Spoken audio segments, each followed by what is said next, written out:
From today onward, your search is over. You are no longer someone chasing reality, but rather the center from which it originated. If you have felt the truth and are ready to stop being a hostage to pronouncements and become the architect of your destiny, this is your place. Don't just subscribe for one video. Subscribe to seal the commitment to your new frequency. Click subscribe so the algorithm understands that your life has changed and so you never lose connection with your own mastery again. Welcome to the new era of your existence. The universal key: when nothing works, do this and reality will obey. Prologue: the universal key.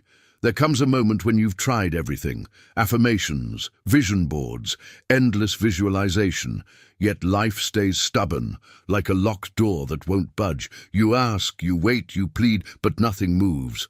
What if I told you the lock was never on the door? It was inside you. The greatest secret isn't about forcing the universe, but learning the language it always spoke and realizing it was never ignoring you. In the next chapters, you'll see why desire often repels, why effort creates distance, and why those who stop chasing reality make reality chase them. Stay until the end, because once you hold this key, you will never look at your life the same way again. Chapter 1. The Effort Trap. Why nothing seems to work. There is a moment in every seeker's life when the weight of effort becomes unbearable. They've read the books, they've listened to the gurus, they've repeated the affirmations until their voices cracked. They've visualized, scripted, meditated, manifested, journaled, and whispered to the universe as if it were a reluctant lover refusing to return their call. Yet, nothing. Life remains unmoved. The bank account doesn't change. The relationship doesn't arrive. The opportunities never seem to knock. It feels cruel, almost personal, as if the universe itself is mocking their devotion. And yet, here lies the paradox that no one talks about. The very act of trying too hard becomes the barrier itself. Effort, when charged with desperation, creates distance between you and what you seek. Like chasing your own shadow, the more you run, the further it appears. But why? Why would the universe respond with silence when you've given it everything you have? Why would it turn its face away from someone who meditates longer, works harder, prays louder? The answer is both simple and terrifying. Because reality doesn't respond to effort, it responds to state, the unseen mechanism behind your frustration. Imagine a radio trying to work hard to pick up a signal. It doesn't matter how determined it is, how long it waits, or how badly it wants to hear the music. If it's not tuned to the right frequency, the airwaves remain silent.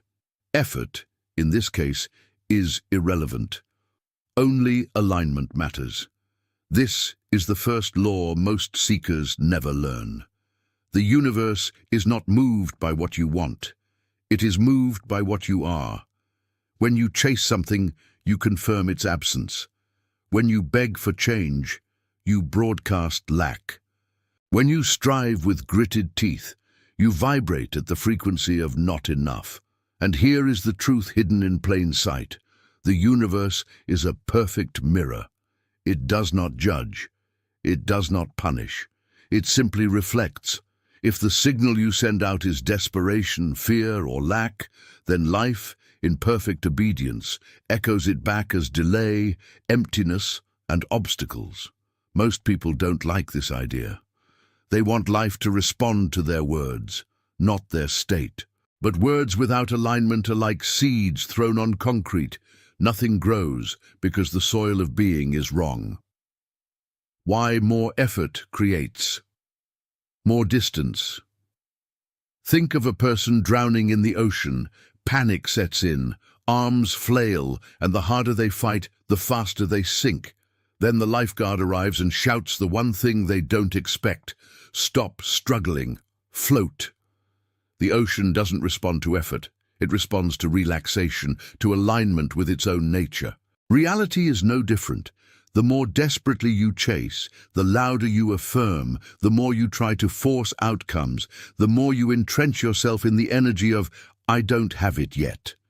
And because the universe mirrors states, it gives you exactly what you radiate: more waiting, more lack, more not yet here.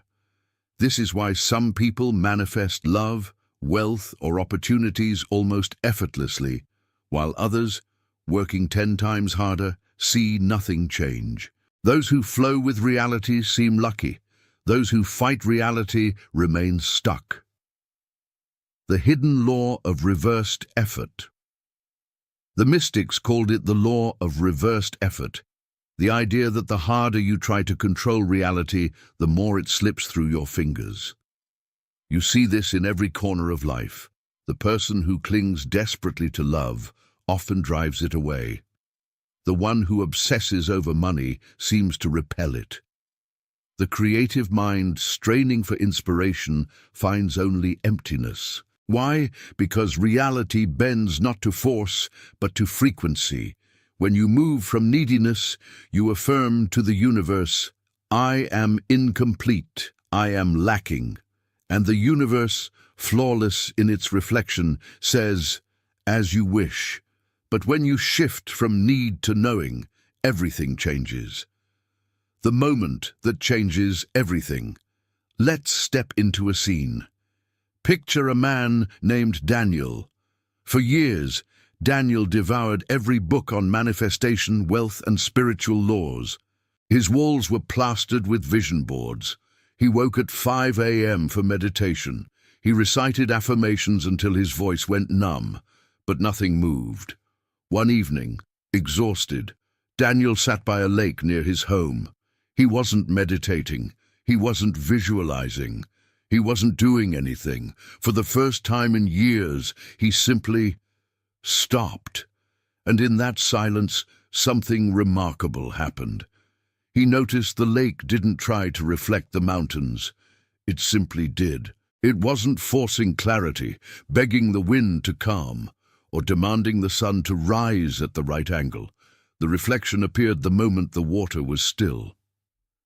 Daniel realized he'd been thrashing in his own mind, demanding life obey him while radiating nothing but restlessness.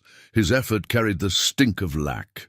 The more he tried, the more he declared, "I don't have it yet." That night, he understood a truth the ancient mystics knew. Manifestation begins where striving ends, the energy behind your actions. This does not mean you should sit on the couch and do nothing. Effort itself isn't the enemy. Desperation is. Action taken from fullness, confidence, and alignment feels light, even playful. It carries the energy of inevitability. You're not trying to make something happen. You're expressing what already feels real inside you. Action taken from emptiness feels heavy, anxious, frantic. It carries the energy of uncertainty. You act because you don't believe, because you fear nothing will move unless you force it. Same action, different energy, opposite results. The universe listens to the song beneath your words, the vibration beneath your actions. How to step out of the effort trap. Here is the first practice, simple yet utterly transformative. Stop asking, start becoming. Instead of begging reality for change, embody the version of you who already has it. Want wealth? Walk, speak, and think like someone who knows money loves them. Want love? Radiate the energy of someone who feels whole, cherished, magnetic. Want success? Move through life as though opportunities chase you. This isn't pretending. It isn't delusion. It's alignment. When you become the version of yourself who already lives the reality you desire, the universe, flawless mirror that it is, reflects it back without resistance. The inner shift that changes. Outer reality science calls it state-dependent reality. Mystics call it as within, so without. Two people can take the same actions, write the same business plan, say the same affirmations, follow the same strategies, yet one succeeds wildly while the other fails. The difference isn't luck, it's state. One moves from wholeness, the other from lack. One acts from knowing, the other from hoping. One lives as if it's done, the other waits to see if it will happen. Life responds accordingly. The practice of letting go. Right now, close your eyes.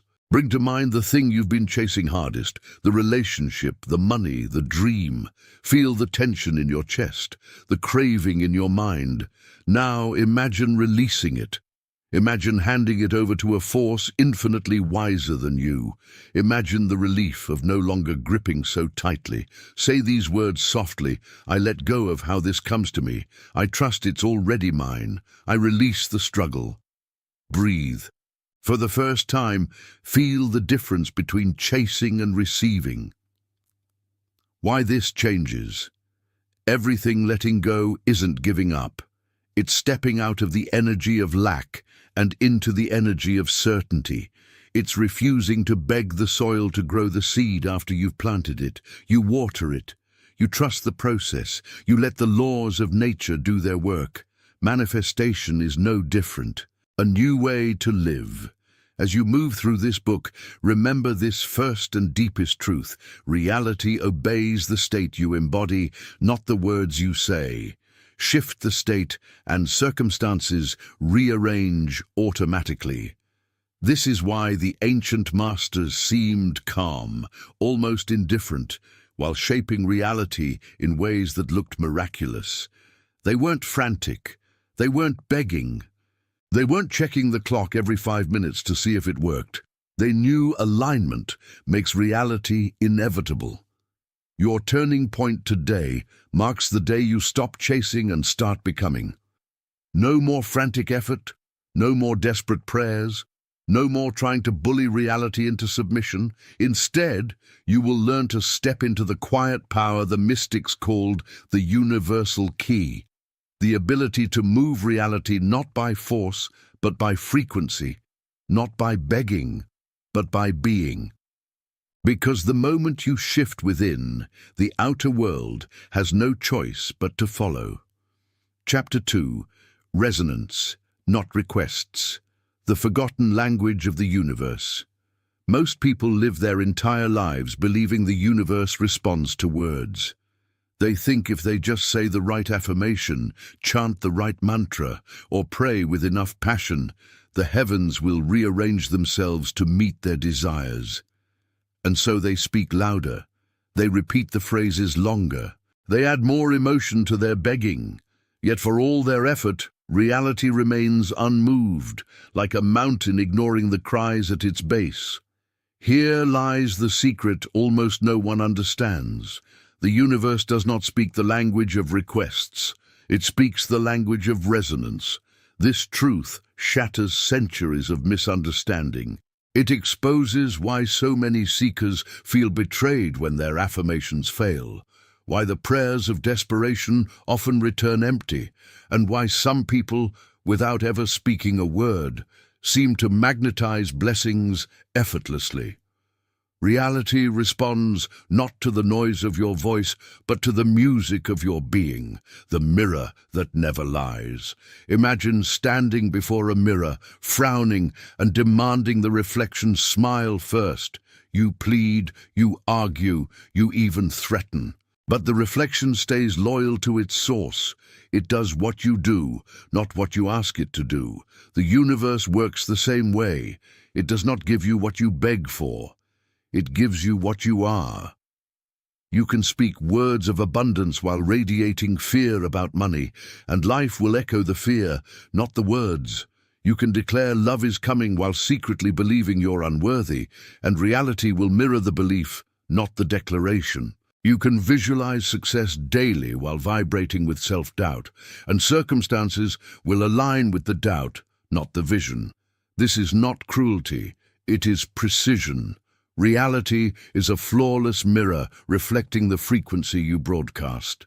The science behind the mystery quantum physics now whispers what the mystics screamed centuries ago. Everything in existence vibrates. From the cells in your body to the stars overhead, all of reality is energy moving at specific frequencies. You truly are broadcasting a frequency through your emotions, beliefs, and assumptions, and just as a radio can only play the station it's tuned to, your life can only reflect the vibration you habitually hold. This is why two people can take the same actions, speak the same affirmations, and read the same books, yet experience completely different results. One is aligned in being, so doors open. The other remains trapped in wanting, so doors stay shut. The difference isn't effort, it's resonance. Why begging pushes it away.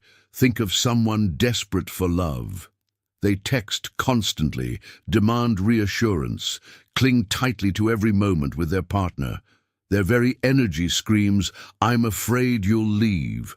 And so what happens? The relationship suffocates under the weight of neediness. Now consider someone who knows their worth. They radiate peace, security, and confidence. They don't chase. They don't beg. They simply embody the energy of someone already loved, and love flows toward them naturally. The same law governs wealth, success, opportunities, health, even spiritual awakening. Desperation creates repulsion, resonance creates attraction. The shift from asking to aligning. Most people approach the universe like a servant. Please give me this, please fix that, please bring this person into my life. But the universe isn't a cosmic butler responding to requests. It is a mirror, an amplifier, a flawless echo of your inner state. When you finally understand this, the entire game changes. You stop asking, "When will it come?" You start becoming, "It is already mine." Because the moment you embody the frequency of already having it, reality must comply. This is not wishful thinking, it is law. The ancient masters knew. Walk through the pages of history, and you'll find mystics, saints, and sages who seemed to command reality itself. Storms calmed, food appeared, entire kingdoms shifted at their words. People called it miracle. They called it understanding. They never begged the universe. They became one with it. They spoke rarely, but when they did, reality obeyed. Not because of the words themselves, but because of the resonance behind them. The power wasn't in the request, it was in the alignment, the exercise of resonance. Right now, think of something you want, truly want.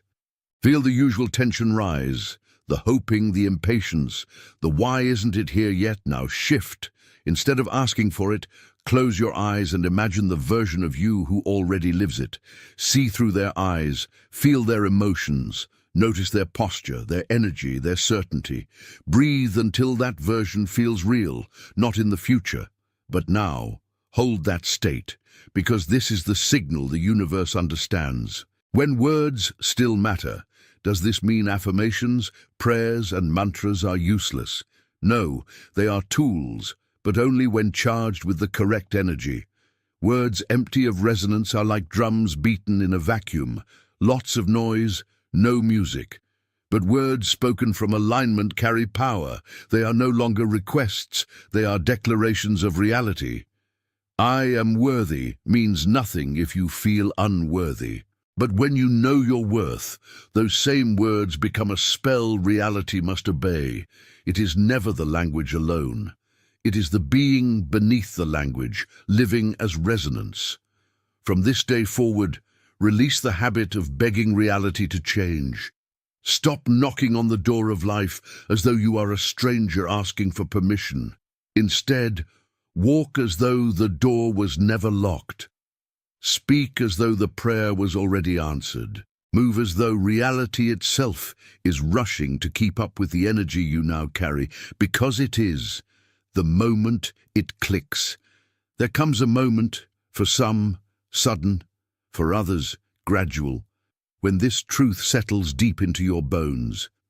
You do not get what you want, you get what you are, and when that understanding stops being intellectual and becomes vibrational, life begins to rearrange itself with stunning speed. Synchronicities multiply, opportunities appear, people shift. Doors open where walls once stood. Not because you asked harder, not because you begged louder, but because you finally spoke the only language the universe recognizes: resonance, your assignment for the week. Silence the requests for 7 days. Stop asking for your desire in words. No begging, no pleading. Enter the state. Each day, spend 10 minutes feeling as though it's already done. Imagine the relief, the gratitude, the normalcy of living it now. Speak from knowing. If you use words at all, let them come from this state of certainty, not from lack. Watch how reality begins to shift when you align with it instead of chasing it. Chapter 3. The Law of Assumption. Becoming before receiving. There comes a moment in every seeker's life when they realize they have been living backward. They've been taught since childhood that first you achieve, then you become. First you get the job, then you feel successful. First you meet the partner, then you feel loved.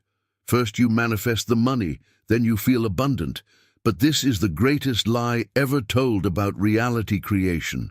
The universe doesn't respond to what you get. It responds to who you are. The ancient mystics, the sages, the hidden masters, they all knew you must first become the version of you who already has it before it can appear. This is the law of assumption. The principle that what you assume to be true, with full conviction, becomes the very foundation upon which reality builds itself. Not tomorrow, not when the evidence shows up, but the moment you decide, at the deepest level, that this is now your truth. Why wanting never works. Wanting is a slippery energy. It feels logical. You want something, so you focus on it. Talk about it, dream about it. But wanting has a hidden poison. It confirms the absence of the thing you seek. Wanting whispers to the universe, "I don't have this yet." And so, reality echoes back, "Yes, you don't." The law of assumption erases this lack. It flips the script. It says, stop wanting, stop waiting. Begin living as if the thing was already yours, because energetically, it is. The identity shift.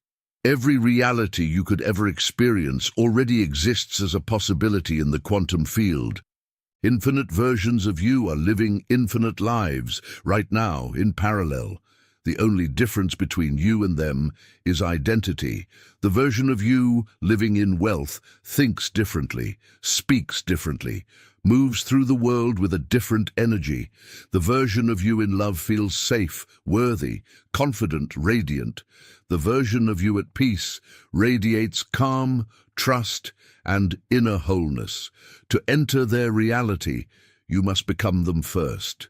This is not pretending. This is not delusion. This is alignment, because reality must always match the identity you assume to be true.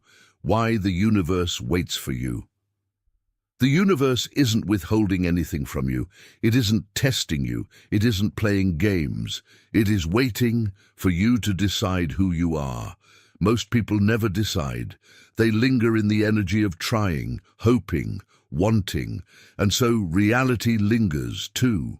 But the moment you assume, truly, deeply, fully assume, that this is now who you are, the universe reorganizes itself with surgical precision to match your new state of being, not because you forced it, not because you begged for it, but because it has no choice. The secret the masters hid, in sacred texts, hidden scrolls, and whispered teachings across centuries, you'll find this truth repeated in different words. As you believe, so it is done. It is done unto you as you assume. Believe you have received, and it will be yours. But these were never meant as poetic metaphors. They were instructions. The masters knew reality bends not to effort, but to identity. They knew that a beggar asking for abundance stays a beggar. But the one who assumes wealth, in thought, feeling, and action, inevitably lives in wealth, not because of magic, but because of law. The physics of assumption. Quantum physics shows us that particles exist in a state of probability until observed. The act of observation collapses the wave of possibilities into one reality. But here's the secret few connect. Your state of being is the observation. Who you assume yourself to be, rich or poor, loved or lonely, worthy or unworthy, determines which version of reality collapses around you. This is why people repeat affirmations for years with no results. Deep down, they assume the opposite. They say, I am abundant, but assume poverty. They say, I am loved, but assume rejection. They say, I am healthy, but assume sickness. And the universe, flawless in its precision, simply reflects their assumption, not their words. Living from the end. One of the greatest teachers of this law, Neville Goddard, taught a single phrase that unlocks the entire mystery. Live from the end, not toward it, not hoping for it, not wishing one day it will come, but from it. This means, if you had the wealth today, how would you wake up in the morning? If you were loved deeply, how would you speak to yourself? If you were already free, how would you breathe, walk and dream? Begin living that way now, not because you're pretending, but because the moment you do, reality must bring you evidence to match the new identity you've assumed. Why most people fail. They try to change circumstances without changing themselves. They try to manipulate reality while staying the same person who doesn't believe, doesn't trust, doesn't feel worthy. But reality doesn't bow to effort. It bows to identity. You cannot outwork your assumptions. The exercise of assumption tonight. Before you sleep, choose one desire. Ask yourself, if this were already mine, who would I be? Then close your eyes and become that version of you. Feel their breath, think their thoughts, carry their confidence. Do this night after night until it stops feeling like imagination and starts feeling like memory. Because when it feels like memory, reality treats it as fact. The point of no return. There will come a day, maybe soon, when you wake up and realize you no longer hope for it. You no longer wait for it. You simply are it. And in that moment, the world bends to your assumption as faithfully as a shadow follows the body. This is the power the masters lived by. This is the law most people never discover. And this is the turning point after which life, as you knew it, can never stay the same. Chapter 4. The energy that commands reality, feeling as the secret. There is a reason the ancients called it the hidden key. For centuries, seekers believed the universe answered words, rituals, or sacrifices. They spoke prayers, wrote affirmations, and performed ceremonies, yet nothing changed. Why? Because the universe has never responded to the words of man, only to the energy behind them. You can say, I am abundant 1,000 times, but if your body trembles with fear about bills, the universe only hears the fear. You can whisper, I am loved every night, but if your heart beats with loneliness, reality echoes the emptiness back. The universe speaks one language, vibration, and the dialect it understands most clearly is feeling. Feeling is the signal. Reality is the echo. My thought alone is not enough. Modern manifestation teachings often glorify thoughts. Think positive, think rich, think happy. But thought without feeling is like a lightning bolt that never touches the ground. It flashes, but it does not root. Your subconscious, the bridge between you and the quantum field, speaks through emotion, not logic. Fear programs it instantly. Gratitude rewires it effortlessly. Desire awakens it. Joy commands it. This is why trauma imprints reality so strongly, because trauma is pure, concentrated emotion. And this is why cold, lifeless affirmations rarely work, because emotionless words carry no creative power. The quantum field bends to the energy you embody, not the sentences you repeat.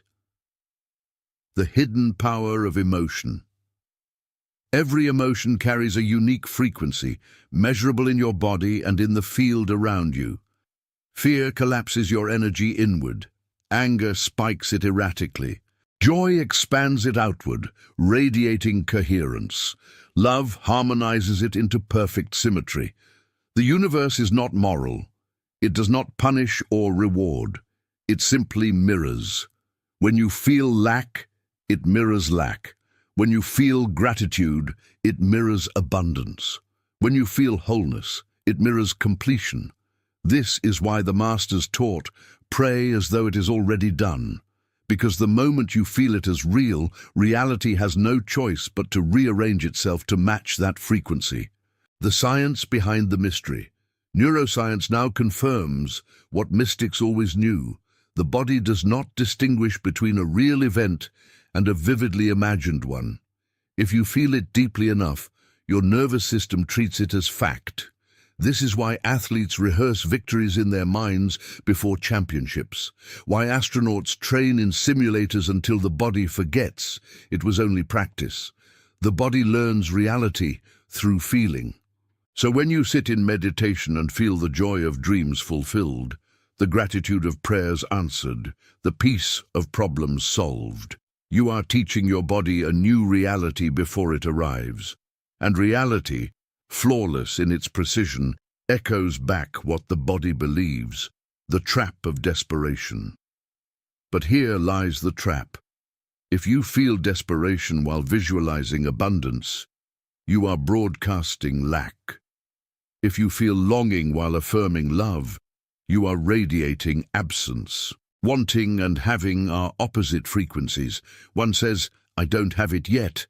The other says, it is already mine. The universe cannot mistake the difference. The secret shift here is the hidden key. You must feel it as already done, not as a dream, not as a hope, as a fact. When you sit quietly and bring to mind the thing you desire, don't reach for it. Don't imagine it in the future. Feel the relief, the gratitude, the joy as though it is here now. Because in the quantum field, it already is.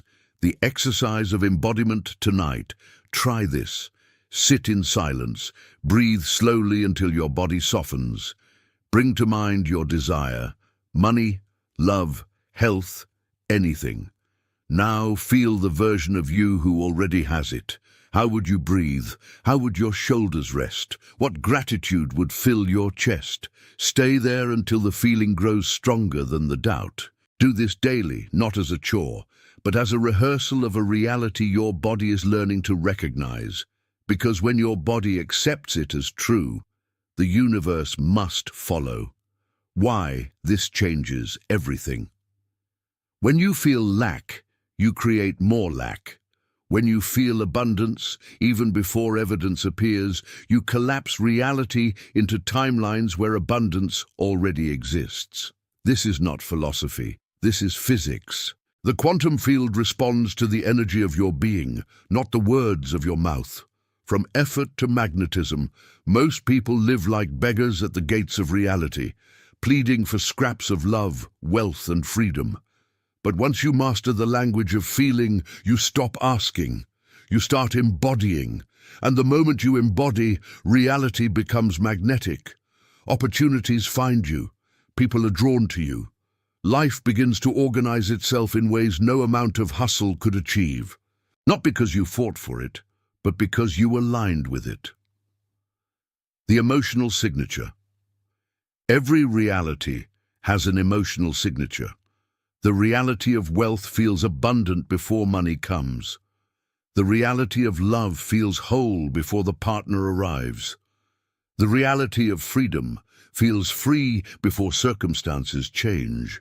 This is why the Masters lived in states of peace regardless of appearances, because they knew reality must follow the signature they broadcast, like iron filings obeying a magnet. The point of transformation. There will come a day when you sit in meditation and feel the joy, the love, the freedom, and for the first time, it won't feel like imagination anymore. It will feel inevitable. On that day, reality begins to bend. Because you have stopped begging the universe, and started speaking its only language, vibration shaped into feeling. Chapter 5. The Paradox of Letting Go. How releasing control unlocks everything.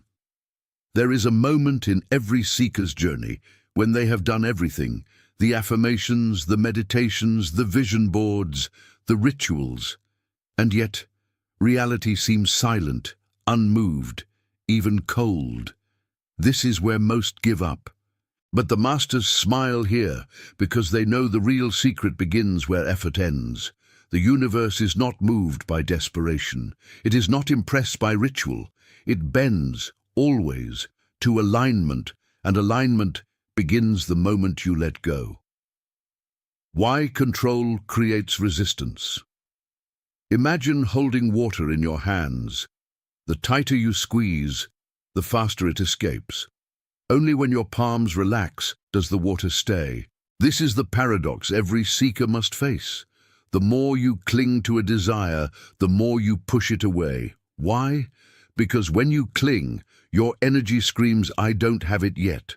And the universe, flawless in its reflection, mirrors back exactly what you broadcast: absence, the hidden cost of desperation. Desperation feels powerful, but it radiates lack. It says to the universe, "This thing controls my peace. I will feel whole when I have it. I will rest when it arrives. I will believe when I see evidence." But manifestation is the opposite. You feel whole first. You rest before it comes. You believe without evidence. Only then does reality bend to match the certainty you embody. The river that teaches. Ancient teachers often pointed to rivers to explain this law. The river flows effortlessly. It curves around rocks. It carves valleys without strain. It does not fight to reach the ocean. It simply moves in harmony with gravity, and destiny handles the rest. Your life works the same way. The moment you stop wrestling with outcomes, reality flows naturally toward alignment. The moment of surrender. Surrender does not mean giving up desire. It means releasing control over timing, methods, and appearances. It means saying this or something better, at the right time, in the right way. I trust the intelligence of life more than my own impatience. When you surrender, you declare faith in something greater than your fear, and faith is the atmosphere where miracles grow, the science of letting go. Neuroscience shows that the body in stress locks into survival mode. Muscles tighten, breathing shortens, creativity shuts down. The mind circles the same fearful thoughts. In this state, you cannot receive new realities. Your energy is too busy protecting the old one. But when you relax, when you truly let go, the nervous system shifts from survival to creation. Possibilities open. Intuition sharpens. Synchronicities multiply. You become a receiver, not a beggar. The paradox explained. The moment you stop needing something, it comes faster. Not because the universe was withholding it, but because your need was the barrier all along. Need is resistance. Peace is permission. The universe does not deliver to those who chase hardest, but to those who stand in quiet certainty, like a mountain that does not beg for clouds, yet gathers the rain, the sacred ritual of release. Tonight, try this. Write down the thing you want most. Beneath it, write every fear around it. What if it doesn't happen? What if I fail?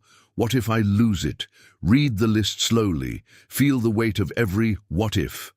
Now burn the paper, safely, or tear it into tiny pieces. As the smoke rises or the scraps fall, speak these words: I release control. I allow life to surprise me.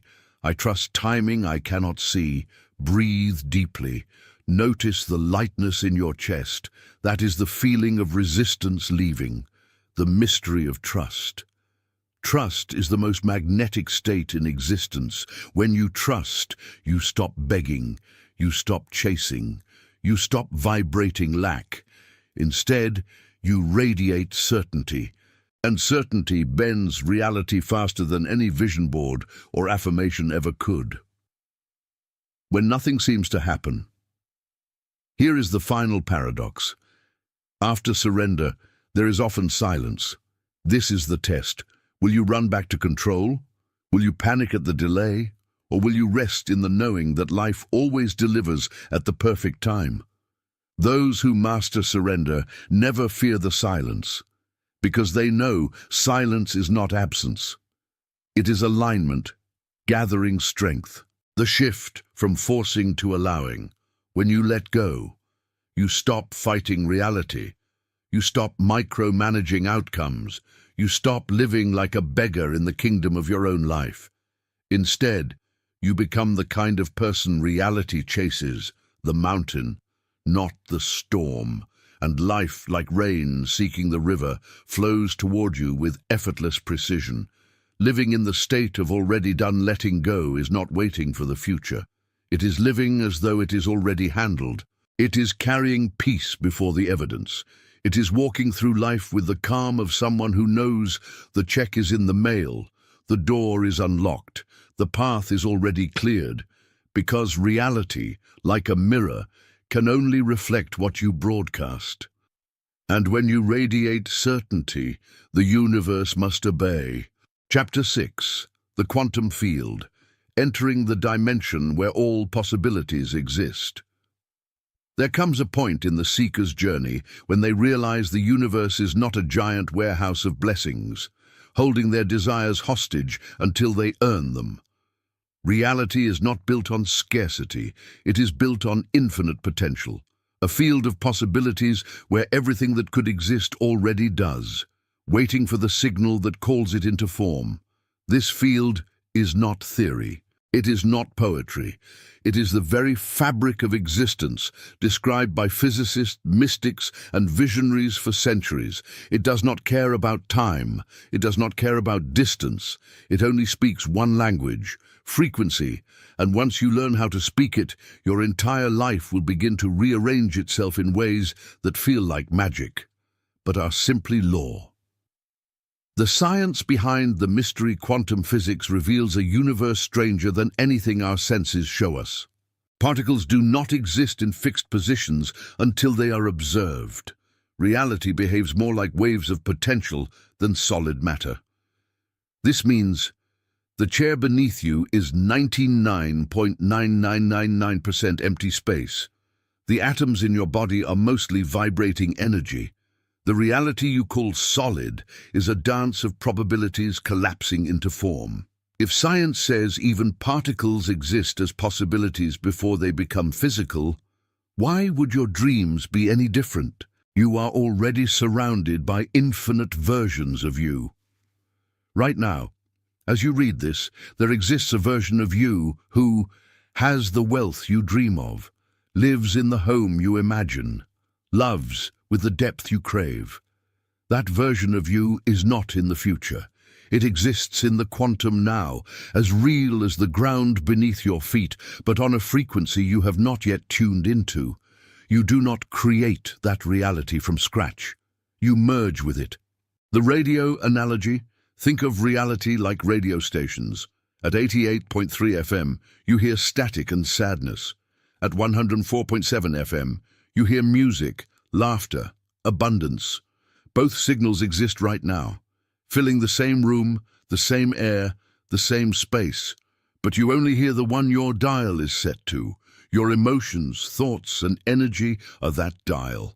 And most people spend their lives begging for the music of abundance while stubbornly staying tuned to the static of lack. The collapse of time. The quantum field does not operate on human time. Past, present, and future exist as layers of possibility, like pages in a book already written. When you align with a new state of being, you do not wait for that reality to appear. You collapse time. The page where your dream is already true folds itself into the page you call today. That is why change, when it finally comes, feels instant, because in the field of infinite potential, it was always instant. How to enter the quantum field. The door to the field is not struggle, it is state. The universe does not respond to effort, it responds to embodiment. Here is the formula. Stillness, first. Silence the noise of desperation.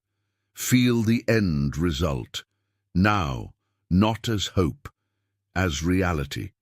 Hold the frequency. Stay there long enough for your nervous system to believe it. When your body feels the wish fulfilled as already done, the field rearranges to match it, not because it likes you, not because you earned it, but because that is the law, the trap most people fall into. They try to change the world while staying the same self. They wait for proof before they believe, but the field does not work that way. Belief comes first. Evidence comes second. You do not check the mirror every 2 seconds, waiting for muscles to grow after a workout. You live as though growth is certain, and it appears. The same law governs your finances, your relationships, your destiny. A practice for entering the field. Tonight, in a quiet room, close your eyes. Imagine your life as if everything you desire is already here. Feel the weight of the pen signing the contract. Smell the ocean air outside your dream home. Hear the laughter of the partner who loves you fiercely. Stay in that state until your body believes it is real. Not someday, now, because the quantum field only knows now. Synchronicity, the language of the field. After this practice, expect odd coincidences. A chance meeting, a book falling off a shelf, a phone call at the perfect moment. These are not accidents. They are reality rearranging itself to reflect your new frequency. When you tune to the station of abundance, life plays songs you've never heard before, but they were always there, waiting for you to listen, living as the future self. The highest secret is this: stop asking when your dream will come. Start asking, who would I be if it had already arrived? How would you walk? How would you speak? How would you treat yourself? Live that way now.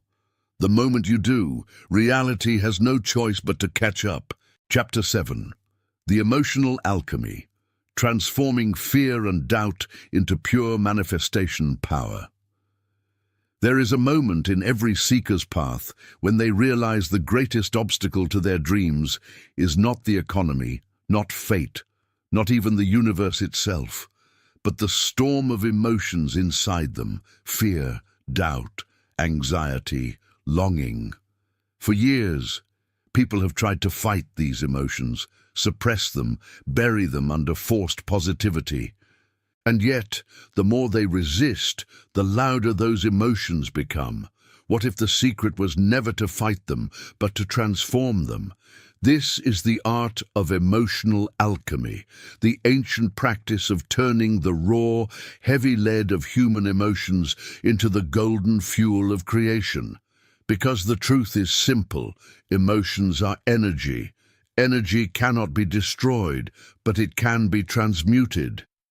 The forgotten secret of the ancient masters.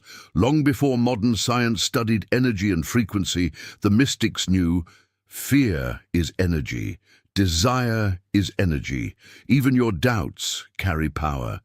They understood that emotions themselves are neutral forces. What gives them power is the direction we send them in. Like water behind a dam, the energy of fear can flood your life with chaos, or it can be redirected to spin the wheels of your highest destiny. The difference lies in alchemy. Why suppression never works? Most people try to manifest by ignoring their emotions. They repeat affirmations while fear screams in the background. They visualize wealth while anxiety about money eats them alive. But here is the law: what you resist persists. The universe does not respond to the mask you wear, it responds to the frequency you radiate. If fear dominates your body, no amount of mental tricks can fool the field of reality. The vibration is what counts. So instead of suppression, the masters learned transmutation, the art of feeling everything fully, then redirecting its energy toward creation instead of destruction. The alchemy formula: from fear to power. Here is the secret practice used by sages, monks, and modern energy workers alike. Face it completely. Stop running. Feel the fear. Name it. Let it rise in your body without resistance. Breathe into it instead of tightening. Soften. Imagine each breath turning the fear into raw energy, like fire melting ice. Rename the sensation. The same racing heart before a speech could be called fear or excitement. The body feels both almost the same. Change the label. Redirect it.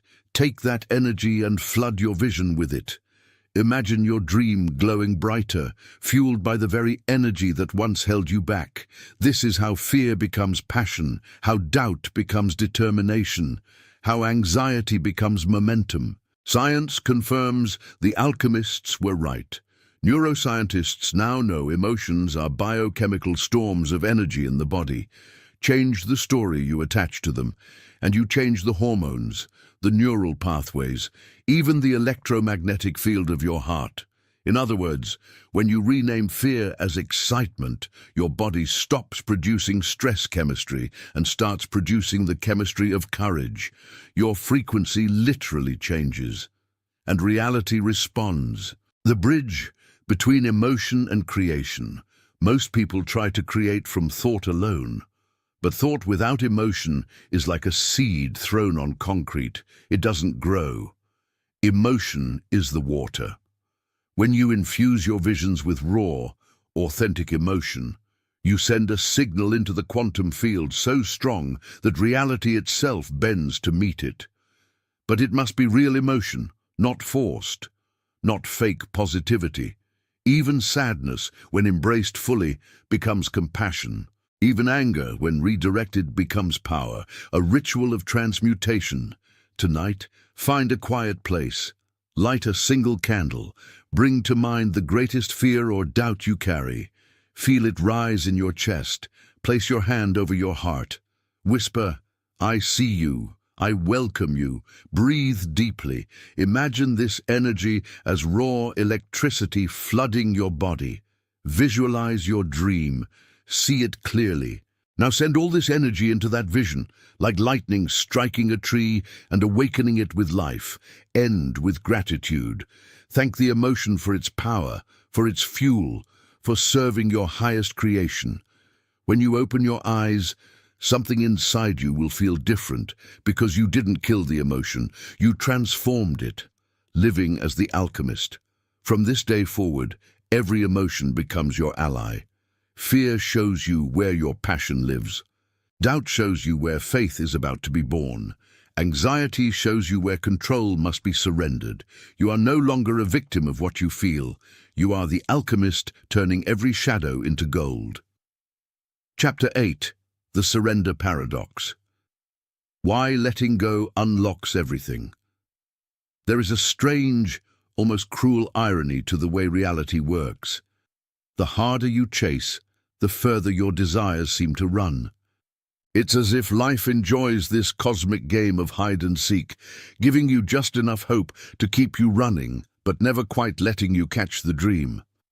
People wear themselves out this way for years, some for decades, repeating affirmations until their throats ache, creating vision boards until their walls disappear under pictures of the life they want, yet nothing moves. And then, one day, exhausted, someone finally gives up. They release the struggle. They stop begging the universe. They stop negotiating with life, and almost like magic, what they were chasing appears.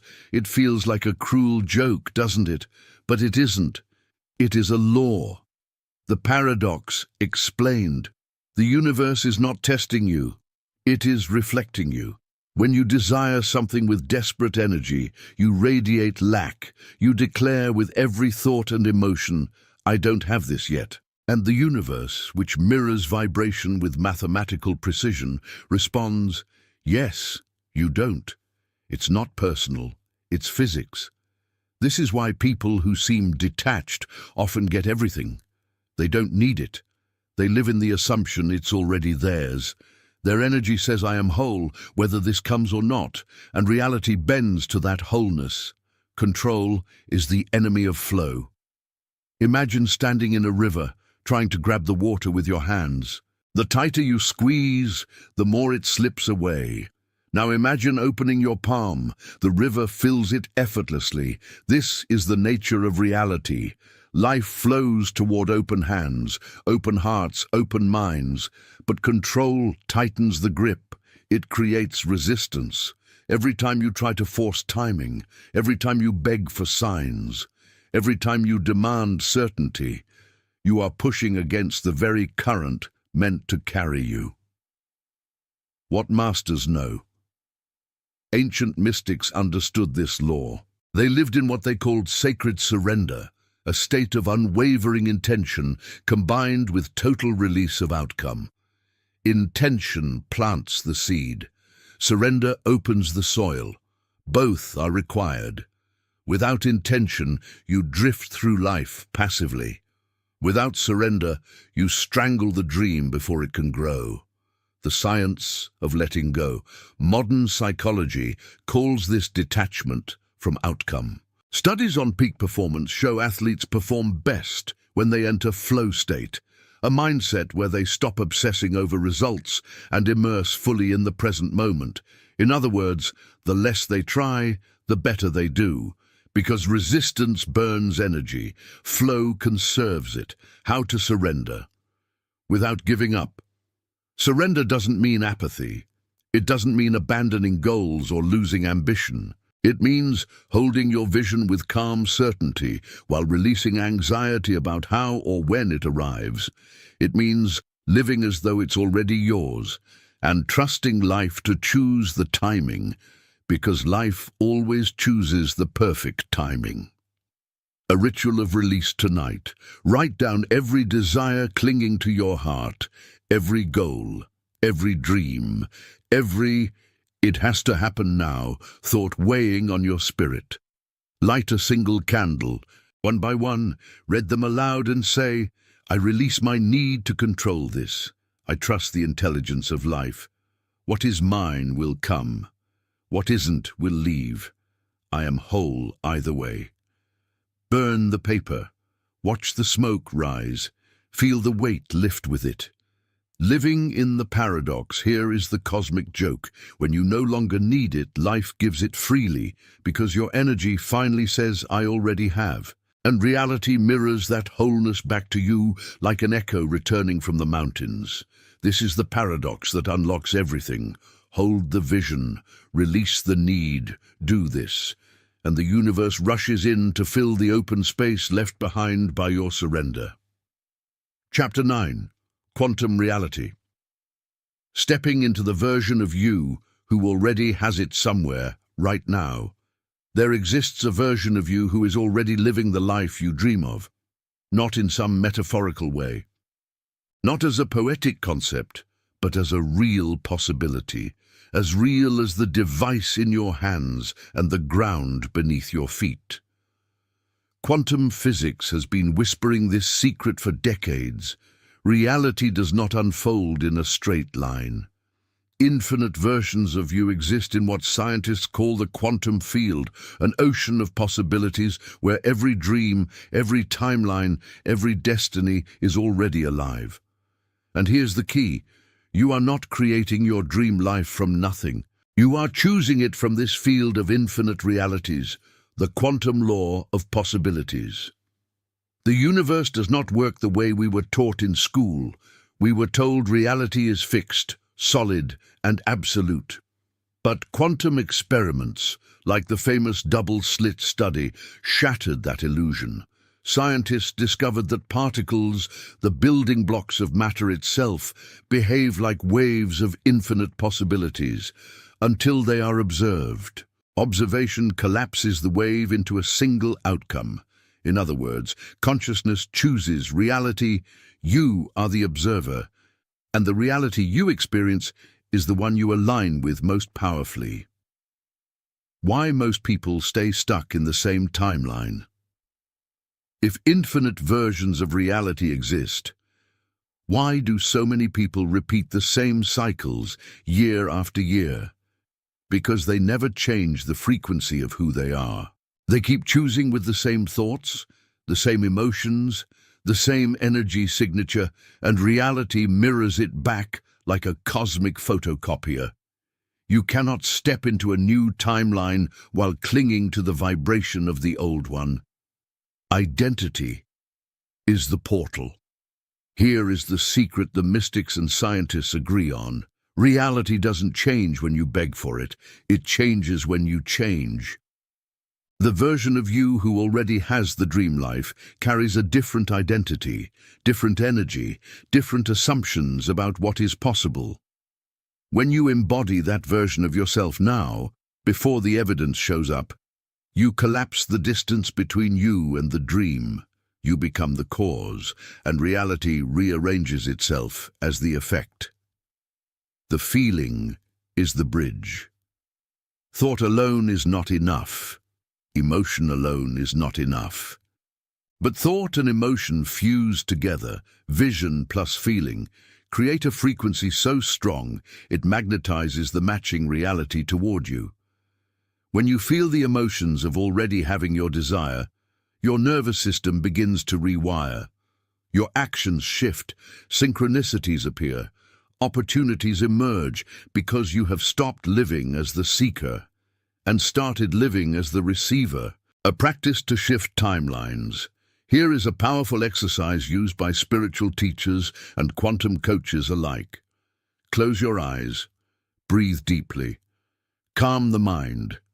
Imagine the version of you who already lives your dream life. See every detail, the home, the relationships, the health, the abundance. Step into their body. Feel what they feel. Think the way they think. Carry their posture, their confidence, their peace. Ask, how does this version of me speak? How do they walk into a room? How do they make decisions? Open your eyes and live today as them, not waiting, not hoping, but being. This is not pretending. This is aligning. When science meets spirituality. Neuroscience shows the brain doesn't distinguish strongly between real experience and vividly imagined experience.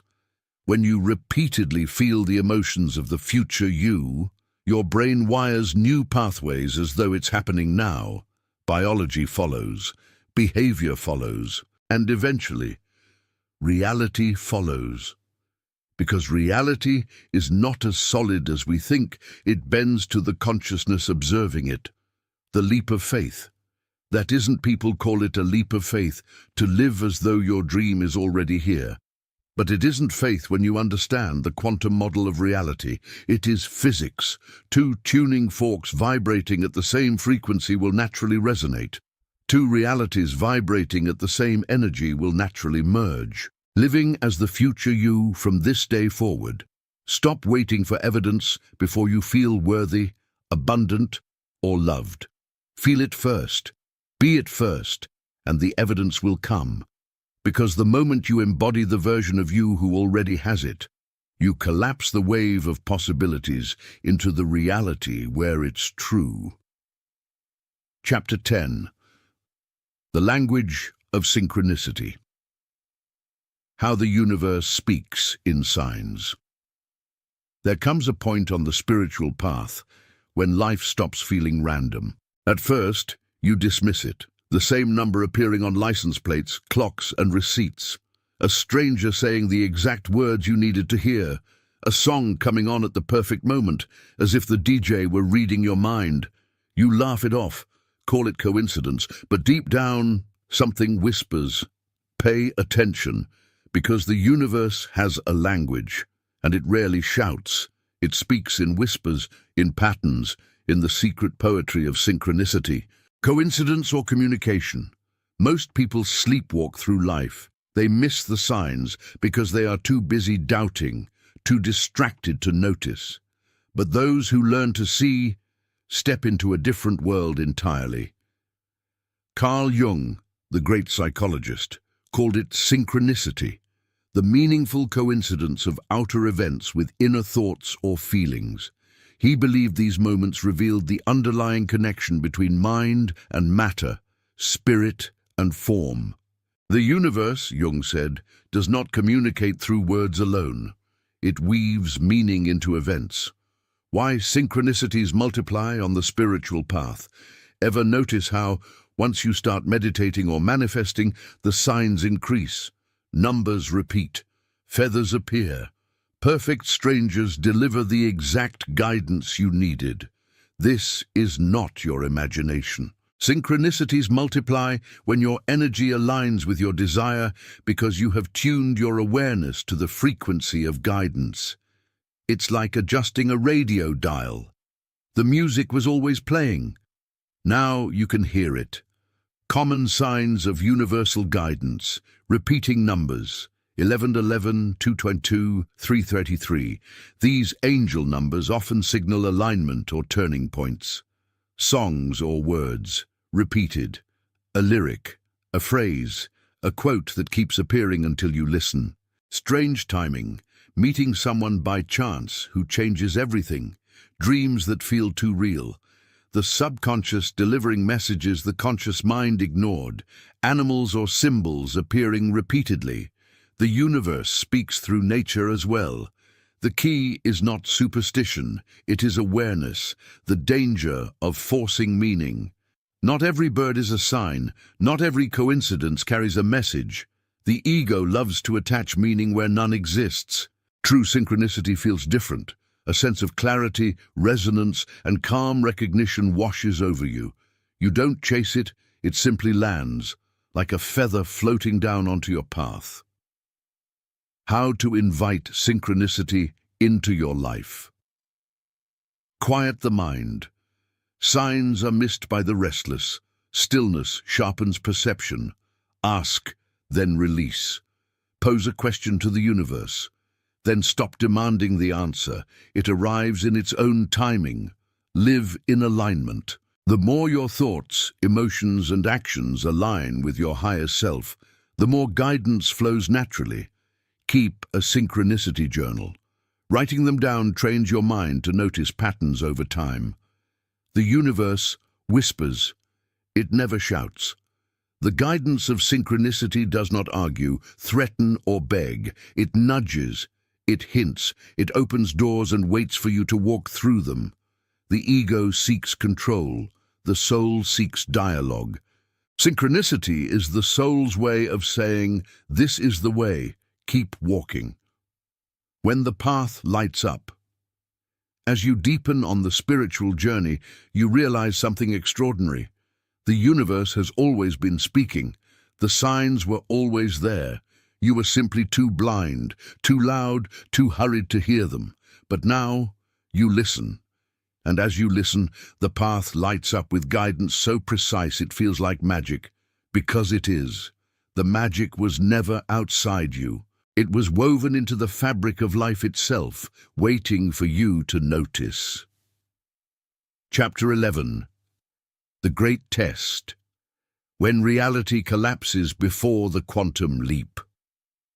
There comes a moment on every seeker's path when life seems to break apart. The dreams you nurtured, the prayers you whispered, the plans you made with devotion, suddenly all of it crumbles. The opportunities vanish. Relationships fall apart. The abundance you worked so hard to manifest slips through your fingers like water through a clenched fist, and you ask yourself, why now? Because this is the moment before the miracle.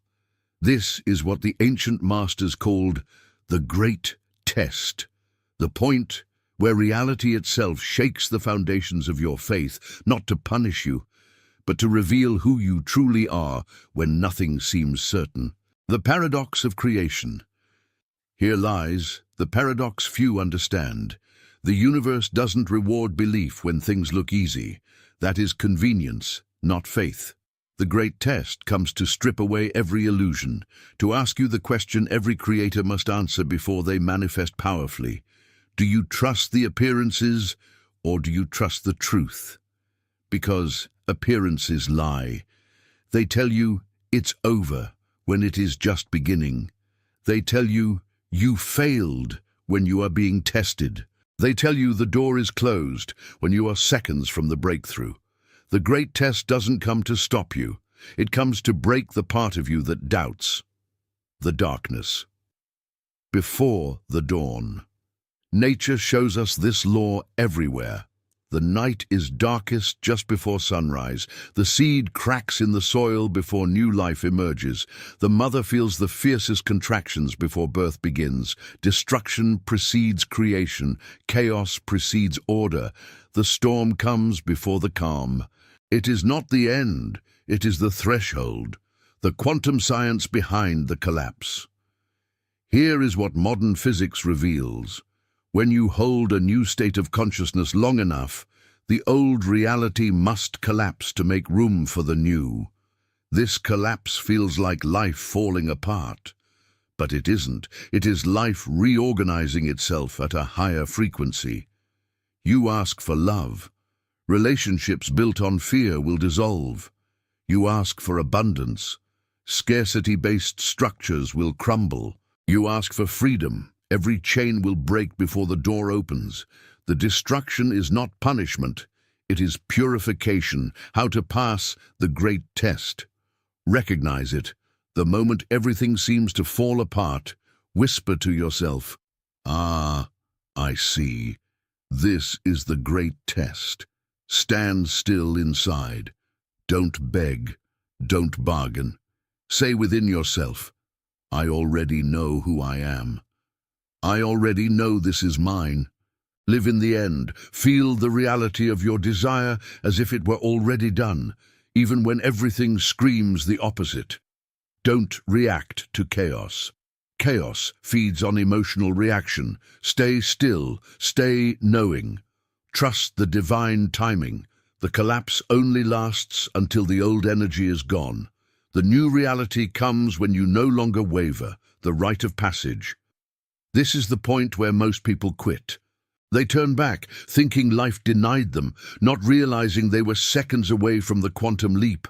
But those who pass this test, they are never the same. Because once you stand unshaken when the world seems to fall apart, you hold a power no external circumstance can ever take away. The great test comes for everyone.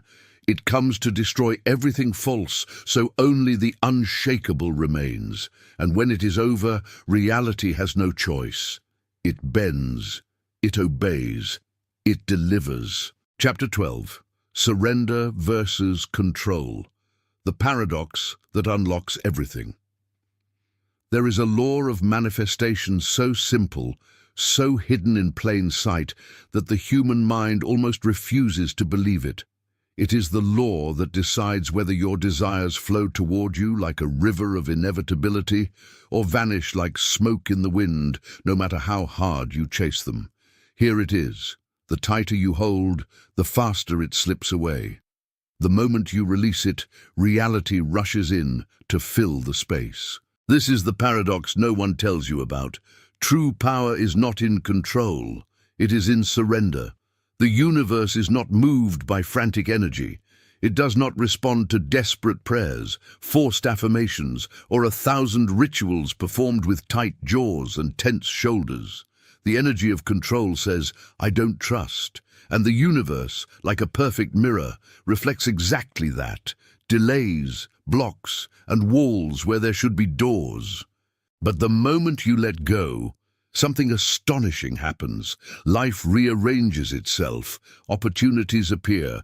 Synchronicities unfold. The right people arrive. The path clears, not because you forced it, but because you stopped interfering with the flow of a higher intelligence that always knew the way.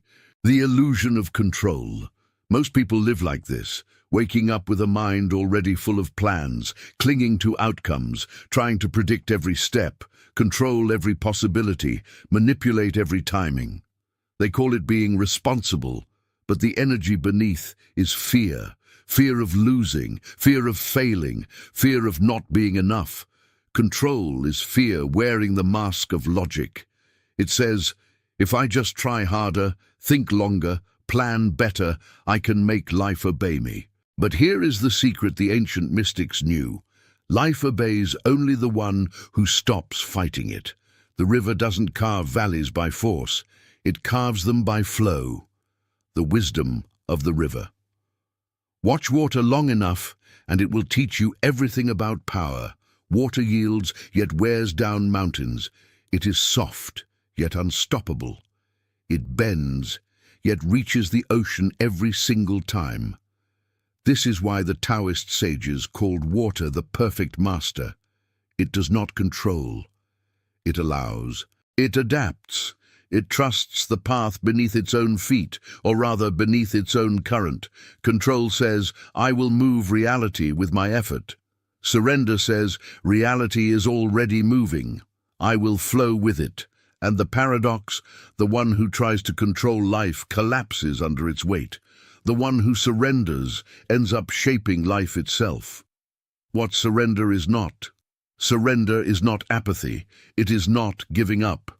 It is not sitting on the couch hoping the sky will drop blessings on your head. No, surrender is the highest form of alignment. It is action taken from trust rather than panic. It is desire without desperation. It is knowing when to move and when to stay still, because the current carries you farther than paddling ever could. Surrender says, I have done my part. The rest is handled by forces beyond my mind's understanding. The science behind the paradox. Quantum physics shows us this law with precision. At the subatomic level, reality responds not to tension, but to coherence. When you cling, when you worry, when you try to control everything, your energy field becomes chaotic, sending out mixed signals. One part of you says, I want this. Another part screams, but I'm afraid I won't get it.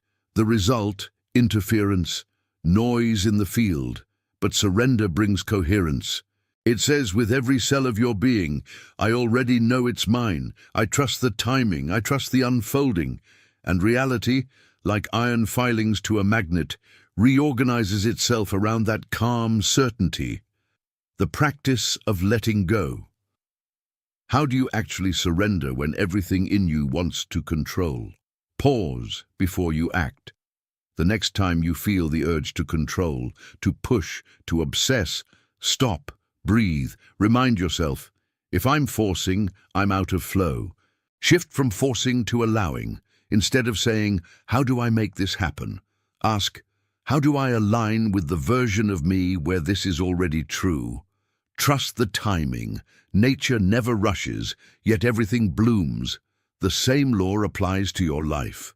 Release the outcome, take the actions you can take, but let go of how, when, and through whom the result will come. That is not your job. The moment, it all changes. Here is what countless seekers discover. The very second you release the need to control, things start to move. The phone call comes, the idea appears, the right person crosses your path. The opportunity you chased for years shows up without warning, because your energy finally stopped screaming not enough and started radiating already done. The final secret control belongs to the ego. Surrender belongs to the soul. The ego believes it must push life into place like furniture in a crowded room. The soul knows life rearranges itself the moment you trust the current carrying you forward. When you master this paradox, you discover the strange, beautiful truth. The less you force, the faster it flows. The less you chase, the quicker it comes. The less you control, the more reality obeys. Because surrender is not weakness, it is the ultimate authority. Chapter 13, Emotional Alchemy, Turning Fear into Creative Power. Most people live as prisoners of their emotions. They fight their fear, silence their doubts, bury their anger, and chase happiness like a mirage that always moves farther away. But what if everything you've been taught about emotions was wrong? What if fear, doubt, sadness, even anxiety were not your enemies but raw, untamed power waiting for you to shape it? This is the secret of emotional alchemy, the ancient art of transforming the lead of painful emotions into the gold of creative energy. The forgotten wisdom of the ancients. Long before modern psychology, the mystics understood something we have forgotten. Energy cannot be destroyed, it can only be transformed. Your emotions are energy. When you suppress them, they rot inside you, leaking out as illness, exhaustion, self-sabotage. When you fight them, you give them power, like struggling in quicksand. But when you transmute them, you take the very energy that once enslaved you and turn it into the force that sets you free. The fire that burns your house can also cook your food. The same energy, a different direction.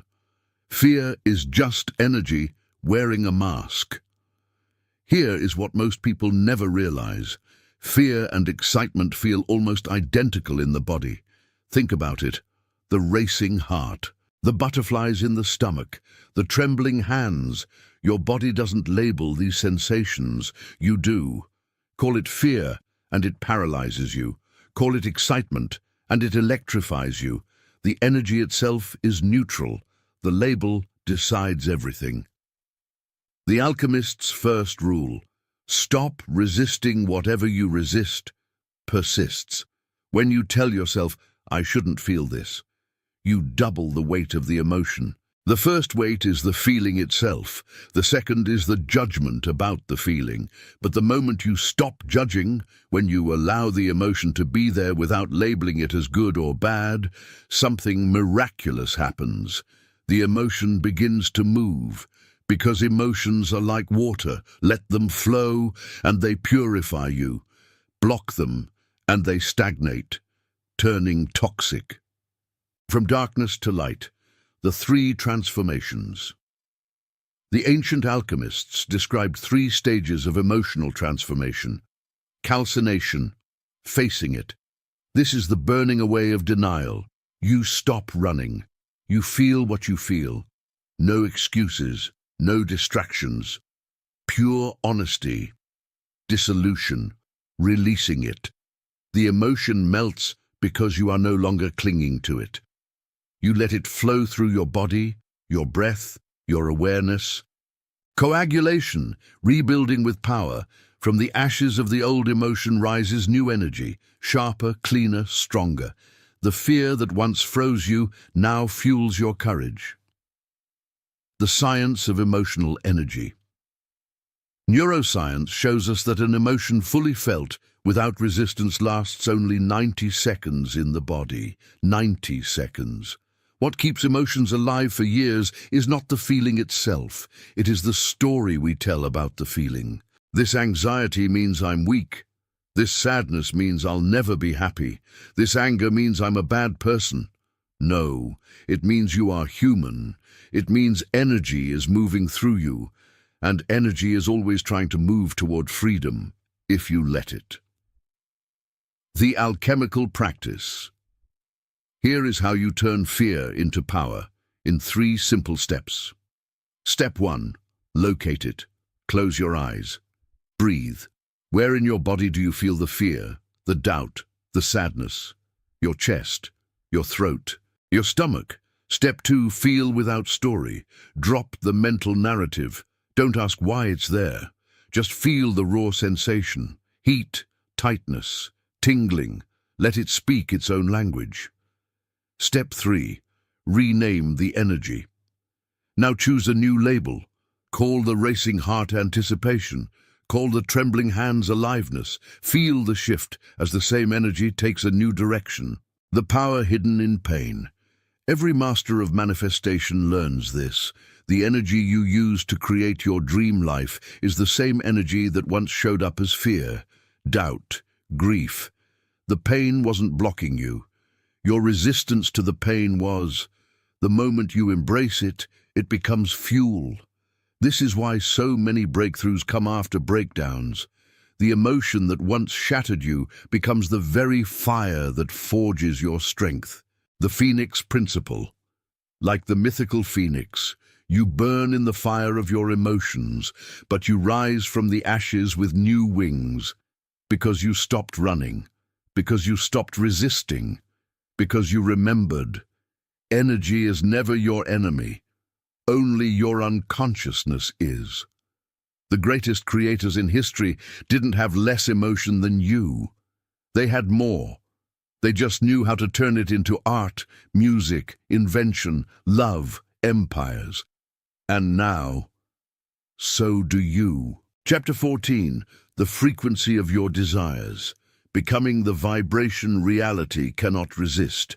Most people live as if reality responds to what they say. They speak affirmations, they write goals, they ask the universe for blessings. But here is the forgotten truth. The universe does not respond to your words. It responds to your frequency. The frequency of your being is louder than any prayer, any vision board, any affirmation. You cannot hide it. You cannot fake it. Reality reads it like a mirror.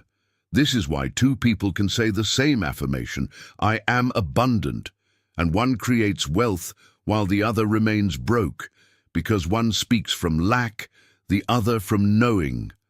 The words are identical. The frequency is not. The law of vibrational matching. Everything in this universe is energy. Science confirms what the mystics have always known.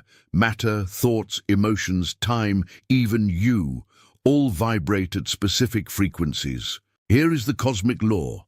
Like attracts like. If you vibrate in fear, you attract circumstances that confirm fear. If you vibrate in abundance, you attract opportunities, ideas, people that confirm abundance. It is not punishment, it is physics. The universe is not deciding what you deserve, it is reflecting what you are. Why most people stay stuck? They try to manifest abundance while vibrating with anxiety about money. They visualize love while carrying the frequency of loneliness. They pray for success while embodying the vibration of failure. And the universe, obedient, precise, neutral, simply says, as you wish, because reality cannot give you what contradicts your state of being. The shift from wanting to being here lies the secret. You don't get what you want, you get what you are. The moment you become the frequency of your desire, the waiting ends. It no longer feels like begging, it no longer feels like hoping. It becomes as natural as the sun rising, as inevitable as gravity. How to tune your frequency. Feel it first before the money comes. Feel wealthy before the love arrives. Feel loved before the success manifests. Feel successful. Live from the end. Stop preparing for the life you want. Live as if it is already here.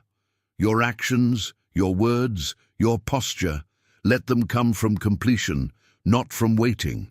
Speak the language of certainty. No more I hope, no more I wish. Speak as the person who knows. Hold the vibration. Reality bends when you hold the frequency long enough that doubt cannot break it. The science behind it.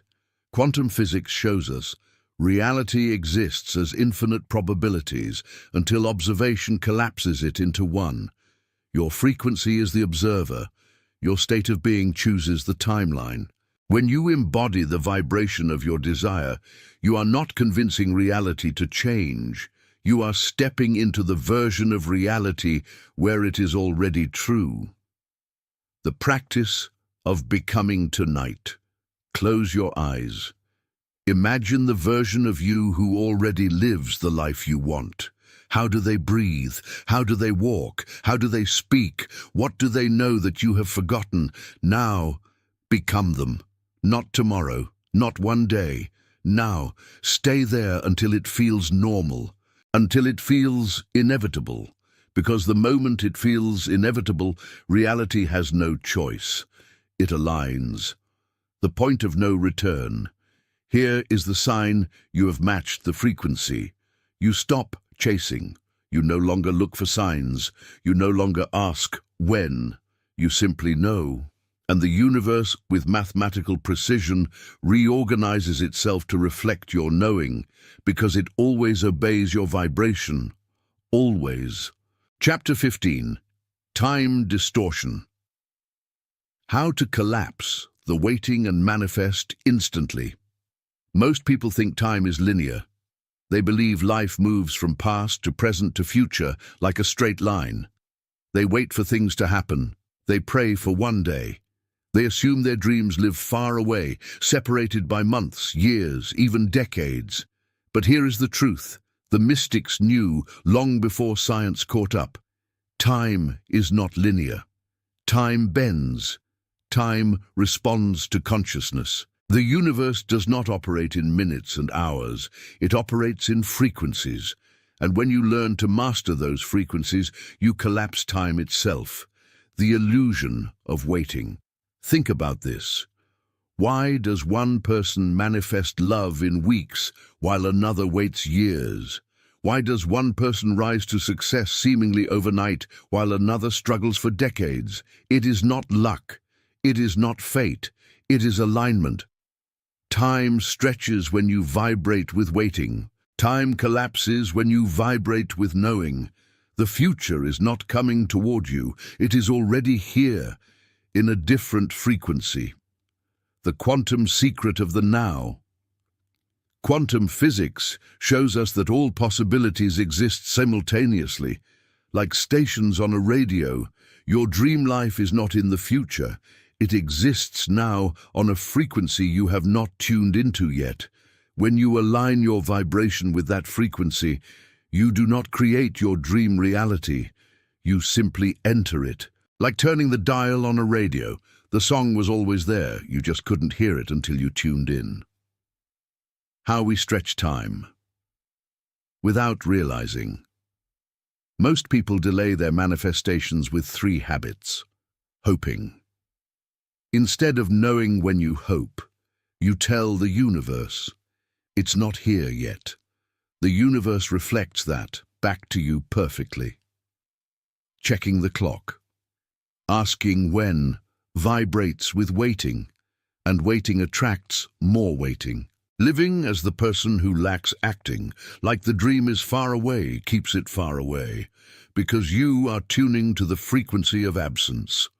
The moment that collapses time, the instant you live, speak, breathe, and act as the version of you who already has what you want, time bends, because the universe no longer sees a gap between you and your desire.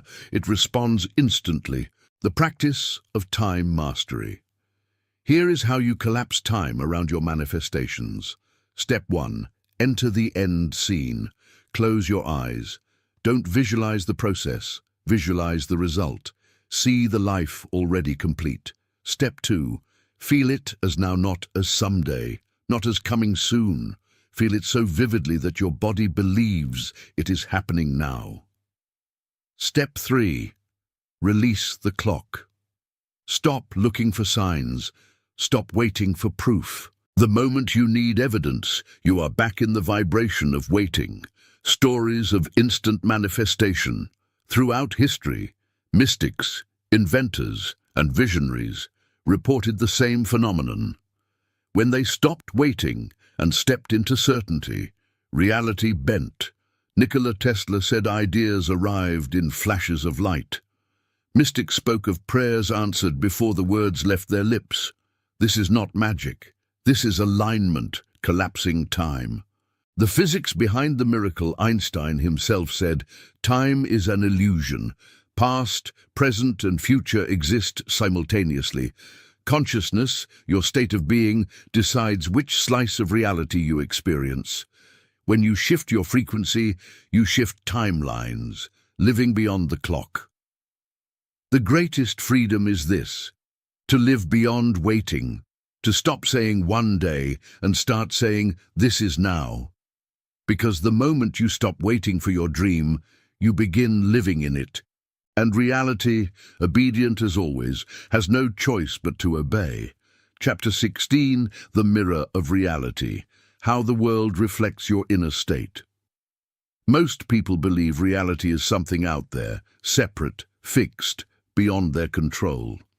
They think circumstances happen to them, as if life is some external force deciding what they deserve. But here is the revelation that changes everything. Reality is not happening to you. It is happening through you. Every experience, every relationship, every success or setback you face is not random. It is a reflection, a mirror of your inner state of being. The universe does not give you what you want, it gives you who you are. The forgotten law of reflection. Ancient mystics taught it, quantum thinkers hint at it, spiritual masters lived by it. The outer world is a perfect mirror of the inner world. A heart vibrating with fear will see danger everywhere. A mind filled with lack will meet scarcity in every corner. A soul at peace will find harmony even in chaos. The world does not shape you first. You shape the world with the vibration you carry. Why people feel stuck. Most people fight the mirror instead of changing the face looking into it. They try to rearrange circumstances while staying the same inside. They chase love while vibrating with loneliness. They chase money while vibrating with fear of losing it. And they wonder why nothing changes, but the mirror can only reflect what you are being, the moment of realization. Imagine standing in front of a mirror with a frown, waiting for the reflection to smile first. That is how most people live. They wait for life to give them peace before they feel peaceful. They wait for success before they feel worthy. They wait for love before they feel lovable. But the mirror only changes when you do. The power of inner transformation. The moment you shift your inner state, the reflection must change. Feel worthy before the promotion. Feel loved before the partner. Feel abundant before the money. This is not pretending. This is alignment. You are teaching the mirror what to reflect. A practice for shifting the reflection tonight. Write down one recurring pattern in your life. Something that keeps repeating. Ask yourself, what belief inside me keeps creating this? What energy do I carry that invites this reflection? Then close your eyes and feel the version of you who no longer holds that belief. Hold that energy until it feels normal, because the moment it feels normal, reality must reflect it. Why this law never fails. The mirror of reality has no opinions, no favorites, no judgments. It simply reflects the frequency you carry. This is why two people can live in the same world, yet experience completely different realities. One vibrates fear, another vibrates faith. One sees obstacles, another sees opportunities. The world bends to the lens through which you look. The end of victimhood. This law ends the illusion of powerlessness. You are not at the mercy of circumstances. You are the creator behind them. Change the inner world, and the outer must follow. It has no choice. It is law. Chapter 17. The Secret of Detachment. Why letting go unlocks everything. Most people live like closed fists, holding tightly to their dreams, clinging desperately to outcomes, begging reality to obey their timelines. They believe that the tighter they hold, the faster life will give them what they want. But the universe doesn't work that way. The more you need something, the more you push it away. Desperation carries the frequency of lack, and lack can only attract more lack. The secret the sages knew, the one modern seekers often overlook, is that detachment is the real power behind manifestation. When you let go, you are not giving up. You are giving space. And in that space, miracles rush in. Why attachment blocks the flow. Attachment screams, I don't have it yet. I need it to feel whole. But the moment you say you need something, you vibrate with the energy of not having it. The universe simply mirrors this vibration back to you, giving you more waiting, more needing, more chasing. It's like holding water in a clenched fist. The tighter you squeeze, the faster it slips through your fingers. The paradox of desire. Here is the paradox. Want it, but don't need it. Desire it, but stay whole without it. When you want something without clinging to it, you align with abundance, because you are saying, I am already complete. This desire can join me if it chooses, but my wholeness does not depend on it. That energy is magnetic. Stories of letting go and receiving more. Look back at your own life. Remember the job offer that came after you stopped obsessing about getting one? The text message you received the moment you finally moved on? The money that showed up when you no longer feared its absence? That was the power of detachment at work. The moment you release the grip, you shift from desperation to trust, and trust is the frequency the universe always responds to. The practice of surrender. Here is how to release attachment and open the flow. Step 1. Write it down. Take the desire that consumes your mind and put it on paper. Step 2. Feel the outcome as if it already exists. Let your body experience the reality you want, not as a hope, but as a memory. Step 3. Release it into the universe. Say aloud, this or something better now unfolds for me. I trust the timing, I trust the path. Then burn the paper, tear it into pieces, or place it in a box you never open. This symbolic act tells your subconscious, it is done. Why letting go speeds things up? When you cling, you broadcast fear. When you let go, you broadcast trust. The universe aligns fastest with the energy of certainty, the energy that says, it's already mine. I don't need to chase it. The moment you no longer need it, it comes, because your energy finally matches the version of you who already has it. Living in the freedom of detachment. Detachment is freedom. Freedom from anxiety. Freedom from waiting. Freedom from the illusion that your happiness lives in some future moment.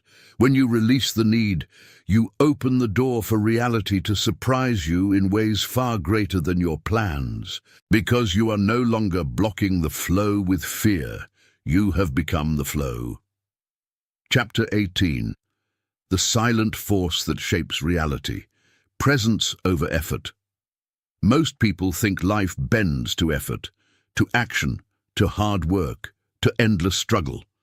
They believe if they hustle enough, if they push hard enough, if they sacrifice everything, the universe will finally reward them. But here is the truth the ancient masters understood, and modern seekers often miss. It is not your effort that shapes reality. It is your presence. You have met people who carry this force. They walk into a room, and before they speak, everyone feels them. They do not beg for attention. They do not chase opportunity. Yet doors open, synchronicities happen, and life bends around them like iron filings around a magnet. Why? Because reality responds not to noise, but to resonance, not to the frantic energy of effort, but to the calm power of being. Why effort alone? Fails effort is like wind on the surface of the ocean. It makes waves, it creates movement. But the true power lies in the deep currents beneath, unseen, silent, shaping everything. Most people live on the surface. They push, they plan, they obsess, but they never touch the depths of presence where real creation begins. This is why so many work so hard and gain so little. The universe does not respond to exhaustion, it responds to alignment. The power of silent alignment. Presence is alignment. When your inner state carries the energy of clarity, certainty, and wholeness, reality mirrors it back to you without resistance. This is why some manifest with ease while others chase for decades. The chaser lives in noise. The aligned one lives in signal. Noise shouts, I don't have it yet. Signal whispers, it is already done. The universe only answers the signal. A story of presence over struggle. There was a man who spent years networking, begging for opportunities, chasing investors for his dream project. Nothing worked. Then one day, exhausted, he stopped. He no longer chased. He no longer begged. He simply decided to embody the version of himself who already succeeded. He carried himself differently. He spoke with calm confidence instead of nervous eagerness. and within weeks, doors opened. The very people who once ignored him came seeking him. Nothing outside changed. Only his presence did. How to build magnetic presence. Sit in silence daily. Not to ask, not to visualize, but simply to be. Feel your own existence without needing anything to complete it. Breathe into wholeness with each breath. Remind yourself, nothing is missing, nothing is lacking. I am whole now. Speak less, radiate more. Let your energy carry the message before your words ever do. Act from calm, not panic. The energy behind the action matters more than the action itself. Why presence unlocks reality. The universe is not tricked by words or appearances. It reads the vibration beneath them. When your presence carries the energy of already having, reality must align to match it. Not because you forced it, but because you became it. The great paradox. Here is the paradox seekers discover too late. The harder you try, the louder you tell the universe you don't have it yet. The calmer you become, the faster reality rearranges to mirror your inner certainty. Presence is not passive.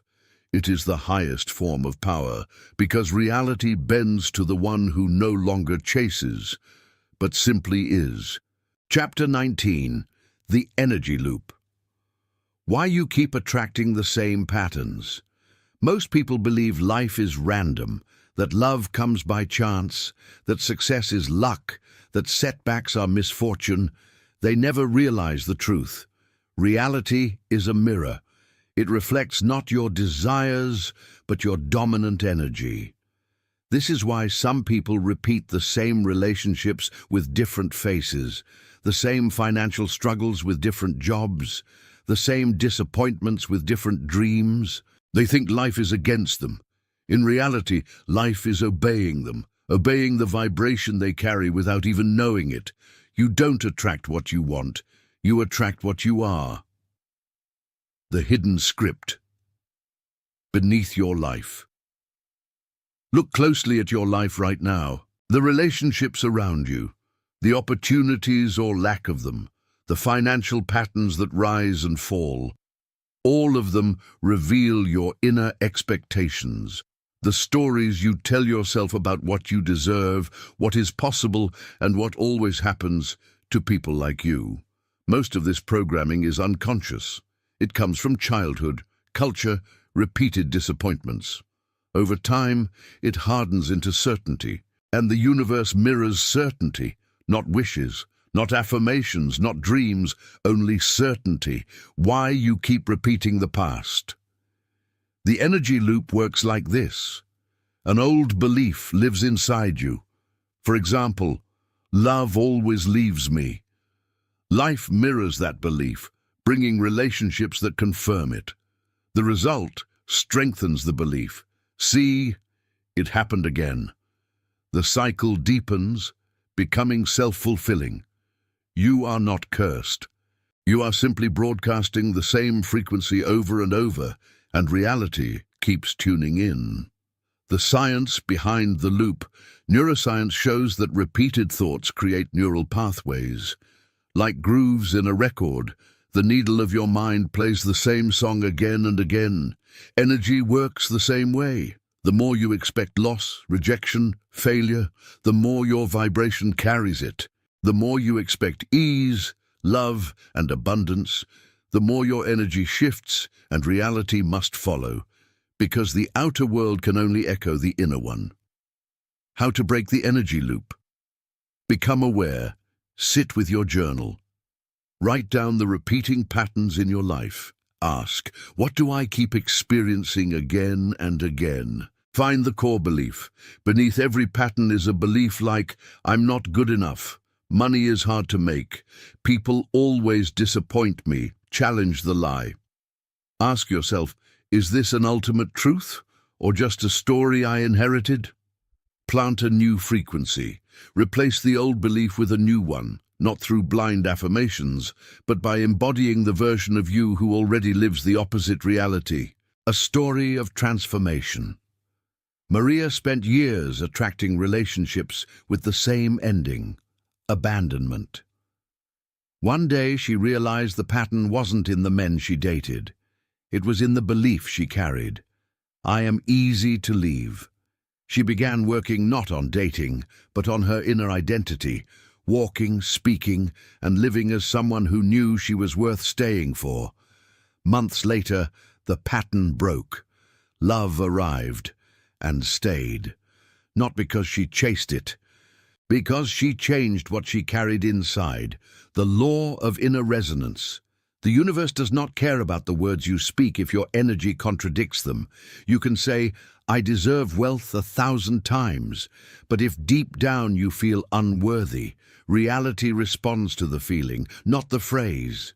When you shift the inner vibration, the outer world has no choice but to rearrange itself.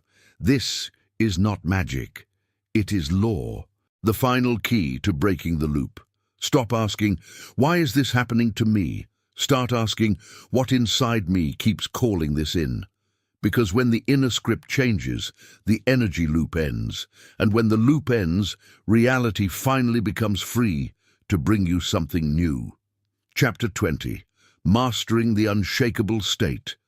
How to hold certainty. When reality tests you, there comes a moment on every seeker's path when everything seems to fall apart. The job opportunity vanishes at the last moment. The relationship you prayed for ends suddenly. The money you expected doesn't come. It feels like betrayal, like the universe itself has turned against you. But here is the secret few understand. This is not punishment. This is the final test. The universe doesn't test you to be cruel. It tests you to see if you will abandon the inner knowing the moment outer circumstances shake. Because only when your certainty remains unmoved by appearances do you step into true creative power. The paradox of manifestation. People think manifestation means getting what you want when everything looks perfect. But real manifestation mastery begins when nothing looks like it's working, yet you know it is. When doors close, but you stay calm. When delays come, but you remain certain. When reality screams, "It's over," but you whisper, "It's already done." This is the unshakable state. Why reality tests you. Reality is a mirror, but sometimes, before it reflects your new inner state, it shows you all the remnants of the old one. Why? Because what you truly believe must rise to the surface. If doubt still rules your energy, it will appear outside of you so you can see it and choose again. The test is never about the circumstance. It is always about your state of being. The story of the storm.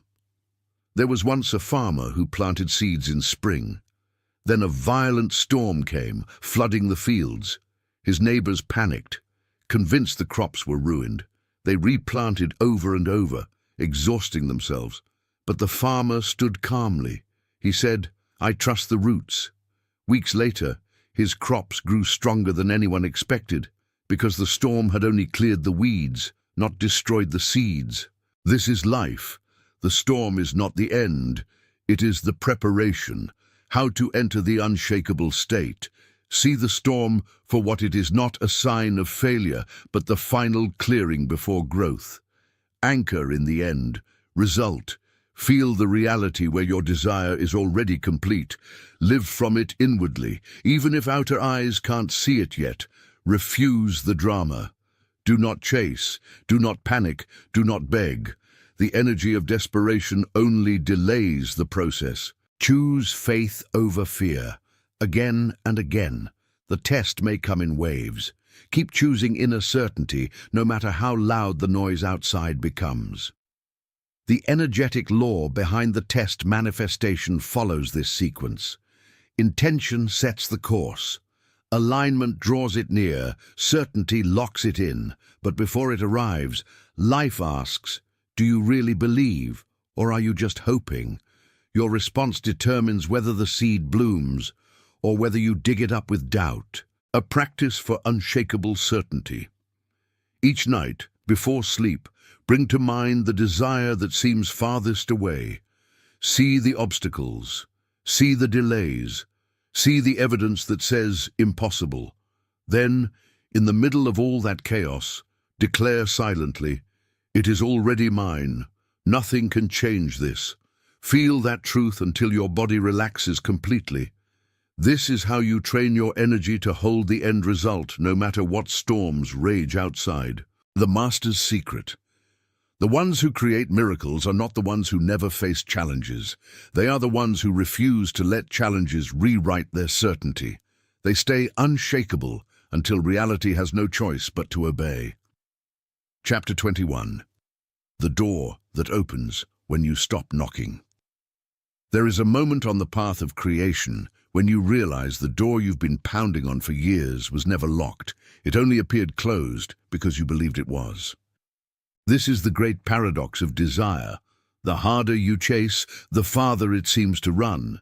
You think effort will make it open faster, but the universe doesn't respond to desperation. It responds to alignment. The door opens not when you beg, but when you become the one who belongs on the other side. The endless knocking Raymond spent years knocking on the door of success.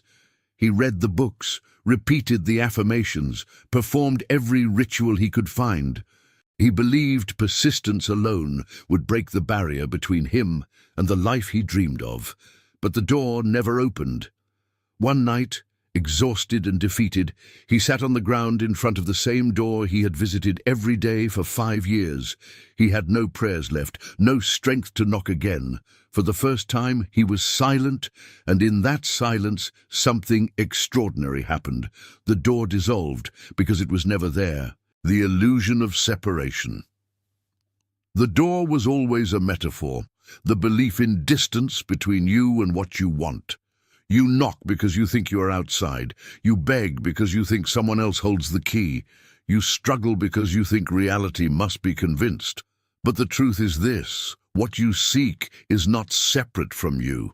The more you try to get it, the more you reinforce the illusion that you don't have it. Why effort keeps it closed? When you knock in desperation, your energy says, "I am incomplete until this opens."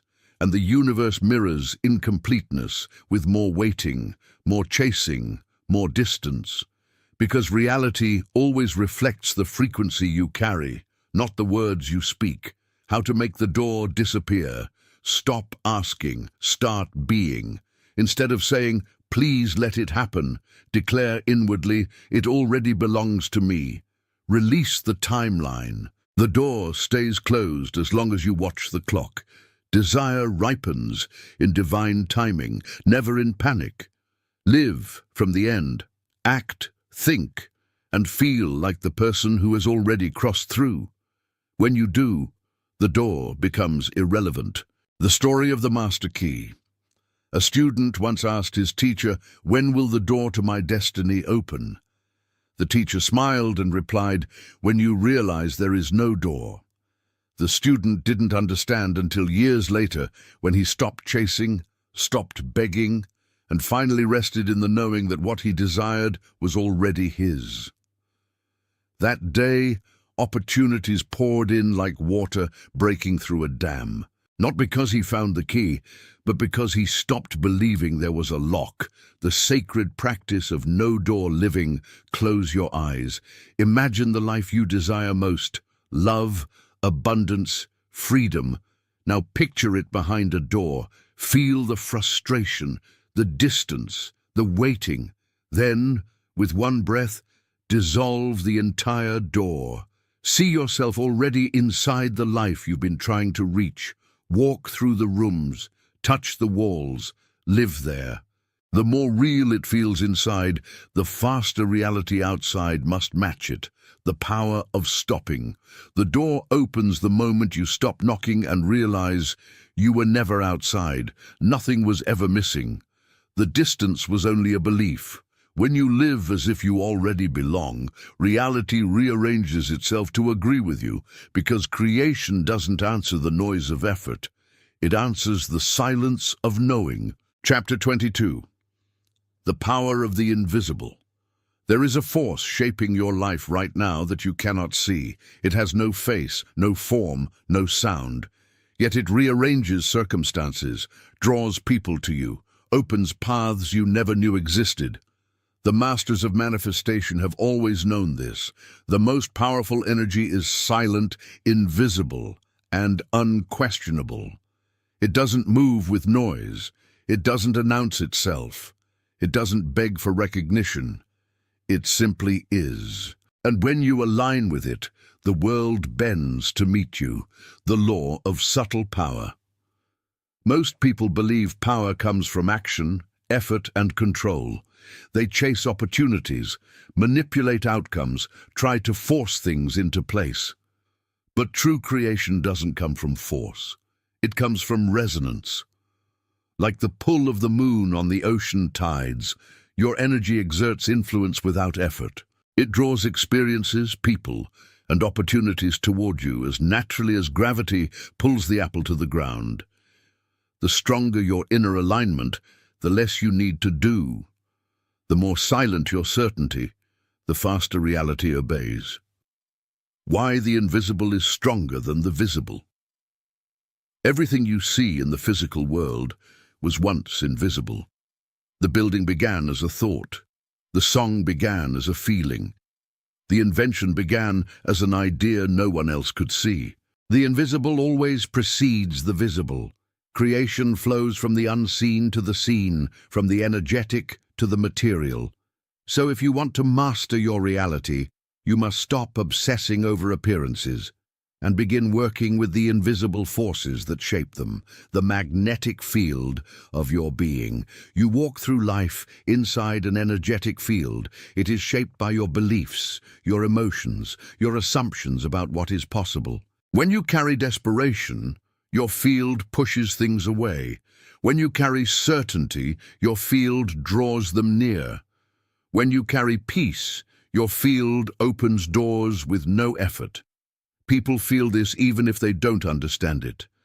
They sense when someone has stopped chasing and started radiating.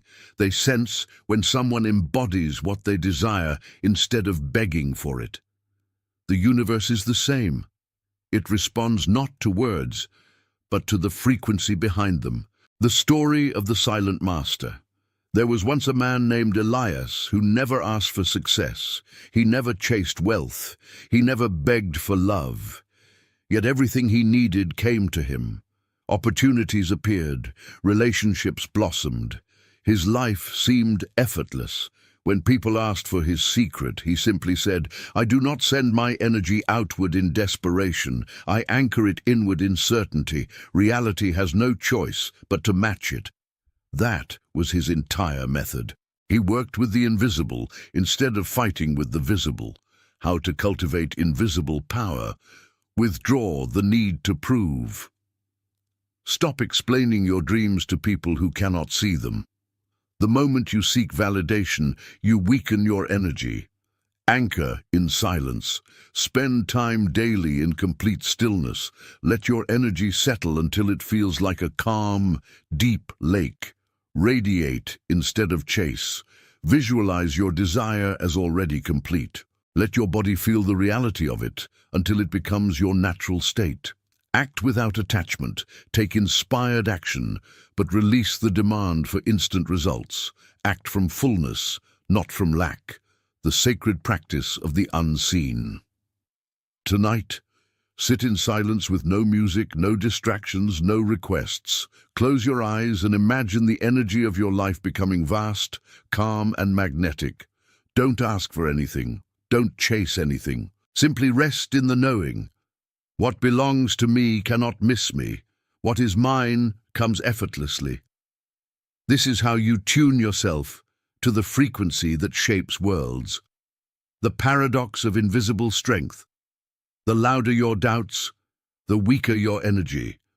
The quieter your certainty, the stronger your pull. The people who manifest the fastest are rarely the ones shouting their desires to the heavens. They are the ones who carry a silent, unshakable knowing inside them. Because the universe does not obey noise, it obeys alignment. Chapter 23. The Quantum Leap. Becoming your future self now. There is a version of you who already lives the life you dream about. That version of you exists in another timeline, one where your desires have already materialized, where everything you want has already unfolded. Most people believe they have to work toward that life, climbing slowly, step by step, toward the dream. But here is the truth. The mystics and modern physicists whisper about, you don't have to wait years, you don't have to climb, you can jump. This is the quantum leap, the moment you stop waiting for your future self and start being them. The collapse of time. In quantum reality, all possibilities exist simultaneously. Every version of your life, success, failure, love, loss, is happening right now in parallel timelines. When you desire something, you're not creating it out of nothing. You're aligning with the version of reality where it already exists. Most people stay stuck because they keep vibrating as their current self while hoping for the future reality to arrive. But reality doesn't respond to hope. It responds to identity. The moment you embody the energy of the version of you who already has the life you want, time collapses and reality rearranges itself to match your new identity. Becoming before receiving your dream. Life doesn't come when you've earned it. It comes when you've become the person who lives there. The wealthy version of you walks, speaks, and thinks differently. The loved version of you radiates confidence and peace. The fulfilled version of you wakes up grateful, not desperate. When you adopt the posture, emotions, and mindset of your future self, reality treats you as that version immediately. The story of Victor, the man who became his future. Victor lived in a small apartment, barely able to pay rent, yet every morning he stood in front of his mirror, straightened his tie, and spoke like a man already running $1 million company. People laughed at him. They called it delusion. But weeks later, investors began approaching him. Opportunities appeared from nowhere. A company he had dreamed about for years suddenly took shape in record time. Victor didn't manifest it by begging. He didn't even manifest it by waiting. He became it, and reality had no choice but to catch up. Why the leap works. Reality mirrors the energy you embody. If you vibrate as someone waiting, life makes you wait. If you vibrate as someone chasing, life keeps you chasing. But if you vibrate as someone who already is, life bends to agree with you. This is not pretending. It is not fantasy. It is the science of resonance. You must become the frequency you wish to experience. The practice of quantum identity. Step into the role. Close your eyes. See your future self in vivid detail. How do they stand? How do they speak? What energy do they carry? Bring it into the now. As you open your eyes, carry their posture, tone, and confidence into your day. Anchor it with action. Take one small action as that version of you today. It might be the way you handle money, the way you speak to someone, or the way you care for your body. Refuse to fall back. Never return to the energy of the old you. This is a one-way leap, instant alignment. The moment you stop living as the person who wants and start living as the person who has, the gap closes. Reality will always match the identity you embody most consistently.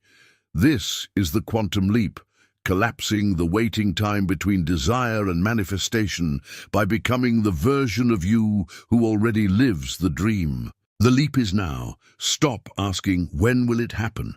Start asking, who must I become right now? Because the future is not waiting to arrive.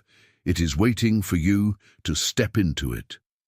Chapter 24. The Unshakable. Knowing. The end of doubt. Forever. There comes a moment in every seeker's life when belief is no longer enough. Belief carries the flavor of hope, the whisper of possibility.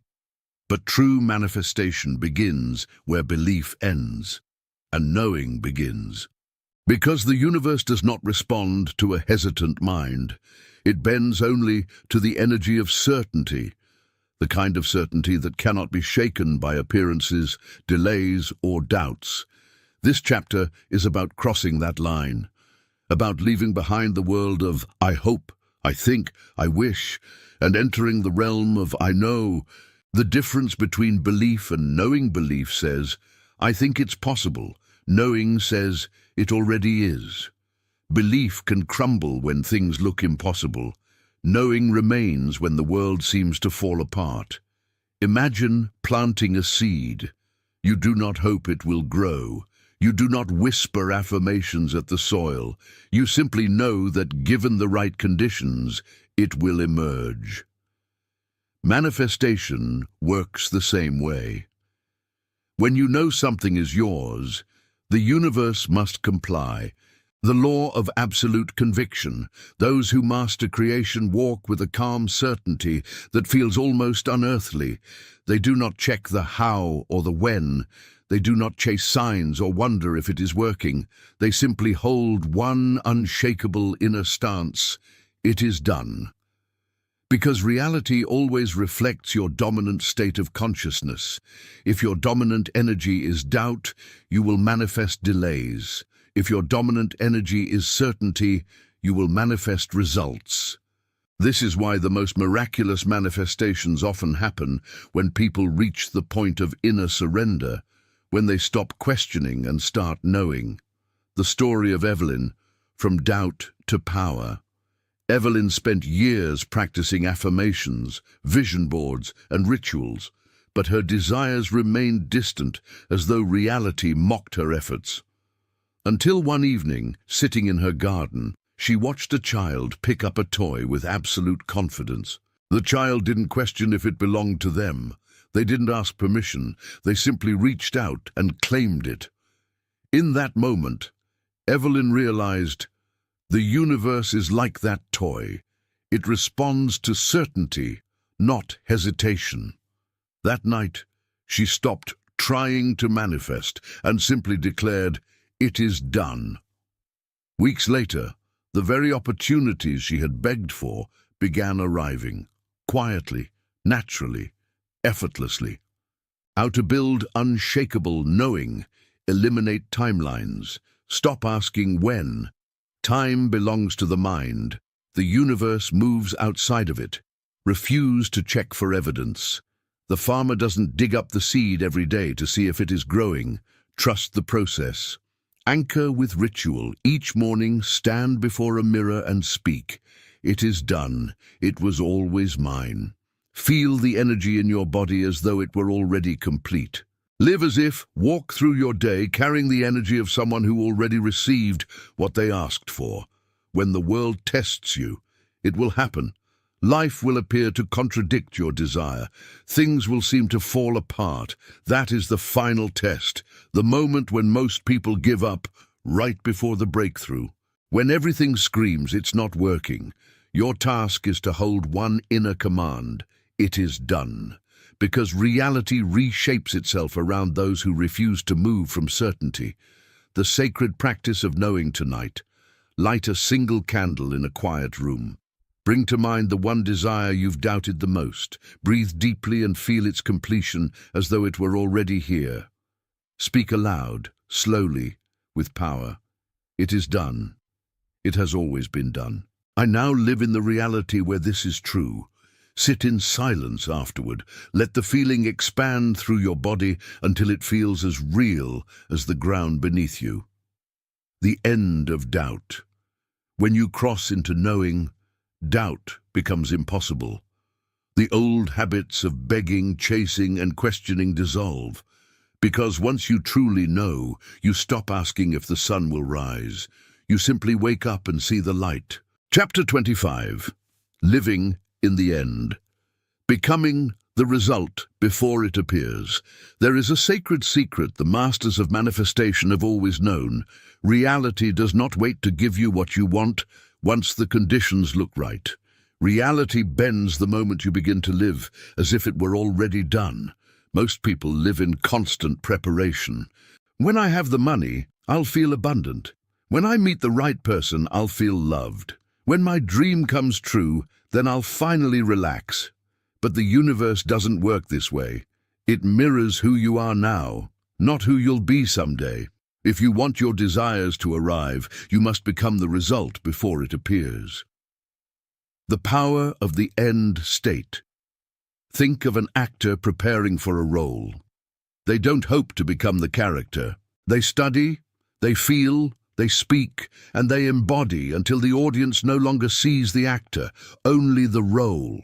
This is what the masters do with reality. They live in the end before the ending ever comes.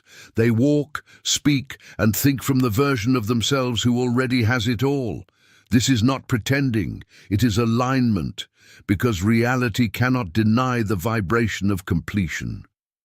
The story of Thomas, from waiting to becoming Thomas, spent years planning for success. Vision boards covered his walls, journals overflowed with affirmations, but every word carried the same energy. Someday, one day, an old mentor asked him a simple question. If it were already done, how would you live today? Thomas had no answer. That night, he decided to try something radical. Instead of waiting for his dream business to succeed, he began living like the man whose business had already flourished. He spoke with quiet confidence. He dressed differently. He carried himself like someone who had nothing to prove, and within months, investors appeared. Clients found him. Opportunities lined up as though the universe had been waiting for him to decide it was done. Because once he embodied the end, reality had no choice but to follow. Why living in the end works. Reality is not responding to your words. It is responding to your state of being. If you wait for happiness, you radiate lack. If you wait for success, you radiate incompletion. But if you live as though it's done, you radiate certainty, and certainty bends reality like gravity bends light. How to practice. Living in the end. Create the end. Scene. Close your eyes and see the moment after your dream has come true. The celebration dinner, the keys to the house, the embrace of the loved one. Step into it fully. Feel the joy, the relief, the gratitude. Let your body believe it is happening now. Carry it into your day. Speak, move, and act as the person who already lives in that reality. Not with arrogance, with quiet, calm certainty. Refuse to return to waiting. Never again speak as someone hoping. Speak as someone already there. The energy of completion. When you live in the end, you no longer chase. You no longer beg. You radiate the same energy as the tree that never doubts its growth, as the sun that never doubts its rising. Completion is a frequency, and when you hold it, life rushes to agree with you, the sacred ritual of the end. Tonight, before sleep, close your eyes and see the day after your dream came true. Who congratulates you?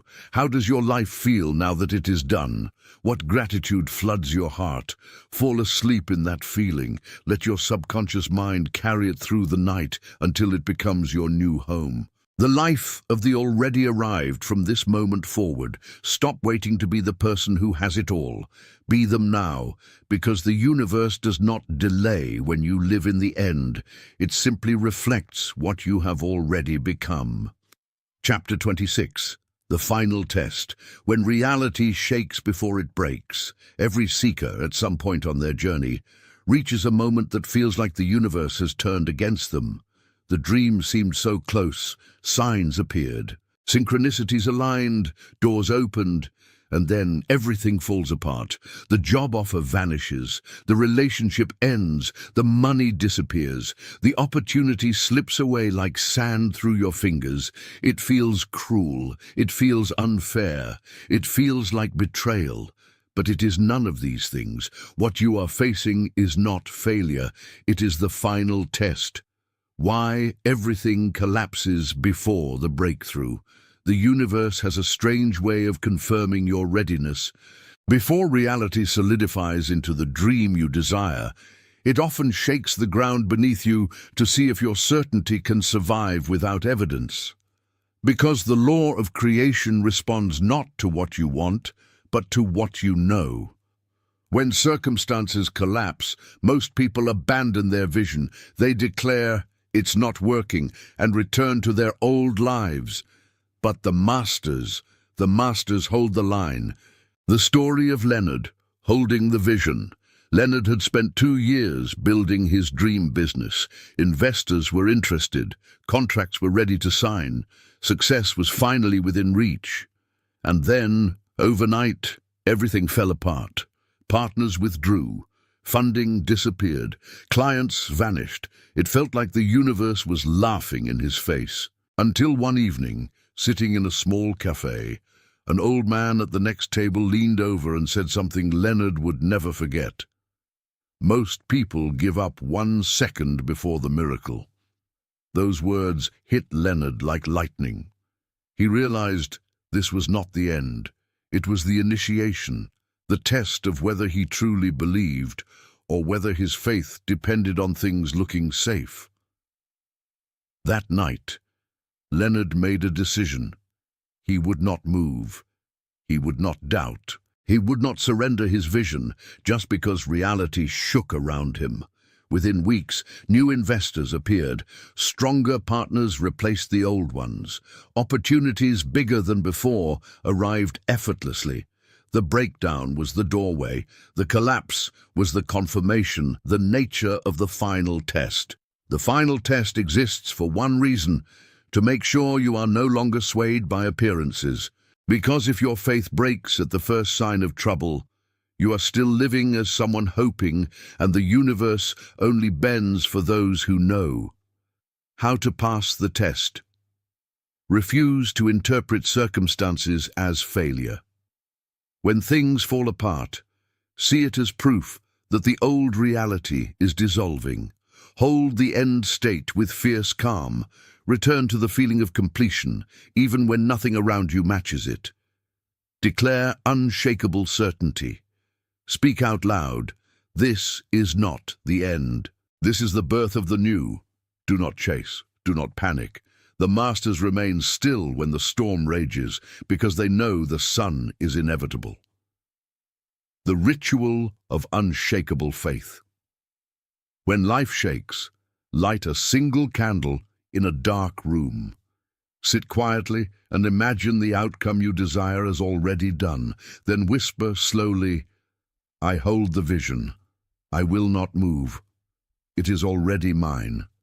Stay until the fear dissolves, until the calm returns, until your body remembers the feeling of completion, because that is the moment you pass the test. The other side of the storm. Every storm ends, and when it does, the reality that emerges often carries more beauty, abundance, and alignment than you imagined possible.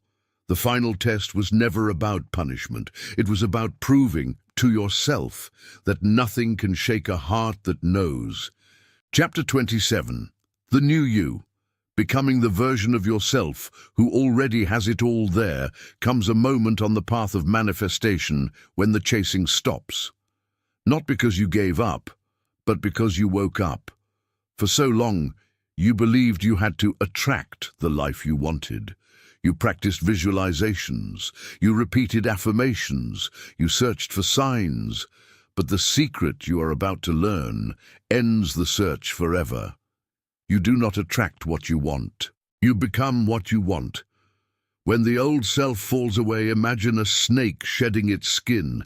It does not fight the process. It does not cling to the old layers. The old identity simply falls away, because the new one has already been born beneath it. In the same way, when you step into the version of yourself who already lives your dream life, the old self, the one who doubted, feared, and chased, dissolves naturally. There is no effort in this becoming. It is not about acting as if. It is about realizing that the version of you who already has it all has always existed inside you. The story of Dorothy. The day she stopped chasing. Dorothy spent years reading every book on manifestation she could find. Her vision boards were full. Her journals overflowed with affirmations. But deep down, she was still waiting for the relationship to prove she was lovable, waiting for the money to prove she was abundant, waiting for the success to prove she was worthy. One morning, looking into the mirror, Dorothy saw her own tired eyes staring back, and something inside her whispered, "I'm done waiting. I choose to be her now." She began living as the version of herself who already had the love, the wealth, the peace. She didn't force it.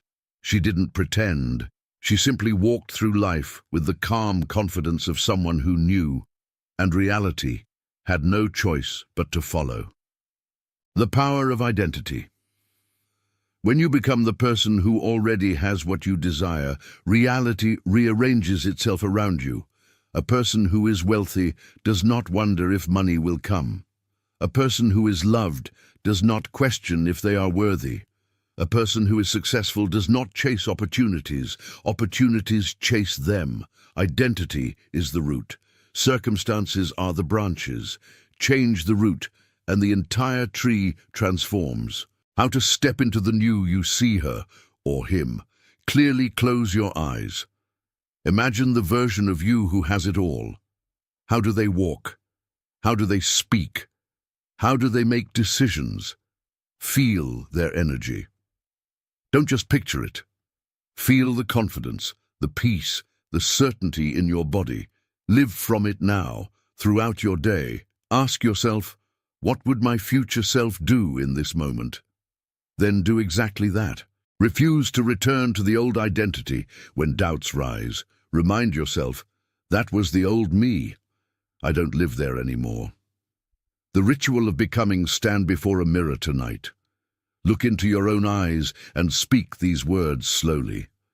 I release who I was. I embrace who I am. I am the version of me who already has it all. Repeat it until your body believes it. Until the energy of the new you takes root so deeply that the old identity can never return. The life beyond, chasing. The moment you become the version of yourself who already has everything, the chase ends forever. Because reality is not responding to your words or your wants. It is responding to who you are.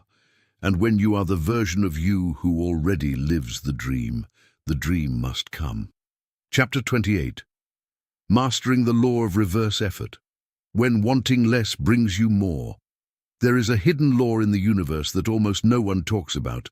A law so paradoxical that it confuses the logical mind, yet governs every act of creation. It is called the law of reverse effort. This law explains why the more you want something desperately, the more it slips away, and why the moment you release the need, it begins to flow toward you effortlessly, like trying to hold water tightly in your hands. The harder you squeeze, the faster it escapes, but open your palms and the water stays. The same is true for wealth, love, opportunities, and even spiritual awakening. Why trying too hard blocks the flow? Most people believe manifestation is about asking louder, working harder, trying longer. But energy doesn't respond to force. It responds to frequency. And the energy of wanting is the frequency of not having. The energy of needing is the frequency of lack. So when you try too hard, you are unconsciously declaring to the universe, I do not have it. And the universe, always precise, always mirroring your inner state, has no choice but to give you more of what you are being. More waiting, more chasing, more lack. The old woman in the garden. Francis was a man who mastered discipline. He woke at dawn to meditate, journal, visualize. He recited affirmations with military precision, and yet his dreams always stayed just out of reach. One day, exhausted, he sat in a quiet garden where an old woman was tending to flowers. She looked at him with a knowing smile and said, "Ease creates speed." 3 words, that shattered everything Francis believed about manifestation. She explained, "Water does not rush to the ocean, yet it always arrives. A flower does not strain to bloom, yet it always blossoms. You are chasing what should be flowing to you. Stop pushing, start allowing." The physics of surrender. When you release the tension of needing, your energy shifts from resistance to openness, and reality can finally respond. This is not laziness, it is alignment. Think of sailing. The sailor does not fight the wind, he adjusts his sail to work with it. Manifestation works the same way. The moment you stop trying to control everything, the current of life carries you further than effort ever could. How to practice: reverse effort, catch the energy of desperation. Notice when you are chasing, forcing, or obsessing over the outcome.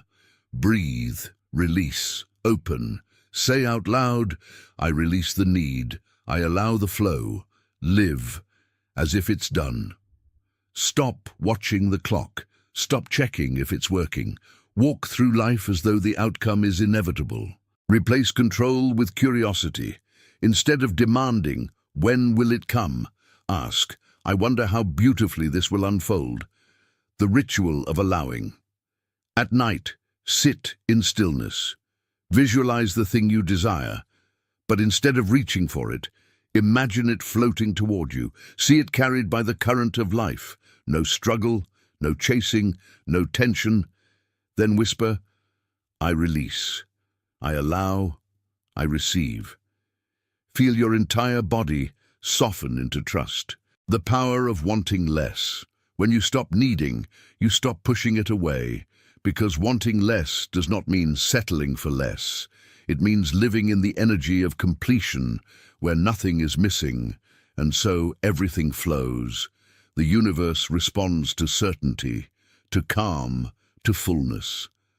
And when you master the law of reverse effort, you discover the paradox. The moment you no longer need it, it comes. Chapter 29. Living as the universe in human form. The ultimate state of creation. There comes a point on the spiritual path when the boundaries you once believed in begin to dissolve. The line between you and the universe fades. What you once thought of as separate, the creator and the created, the seeker and the goal, merges into a single, undeniable truth. You are not in the universe. The universe is in you. This realization is not intellectual. It is not something you repeat as an affirmation.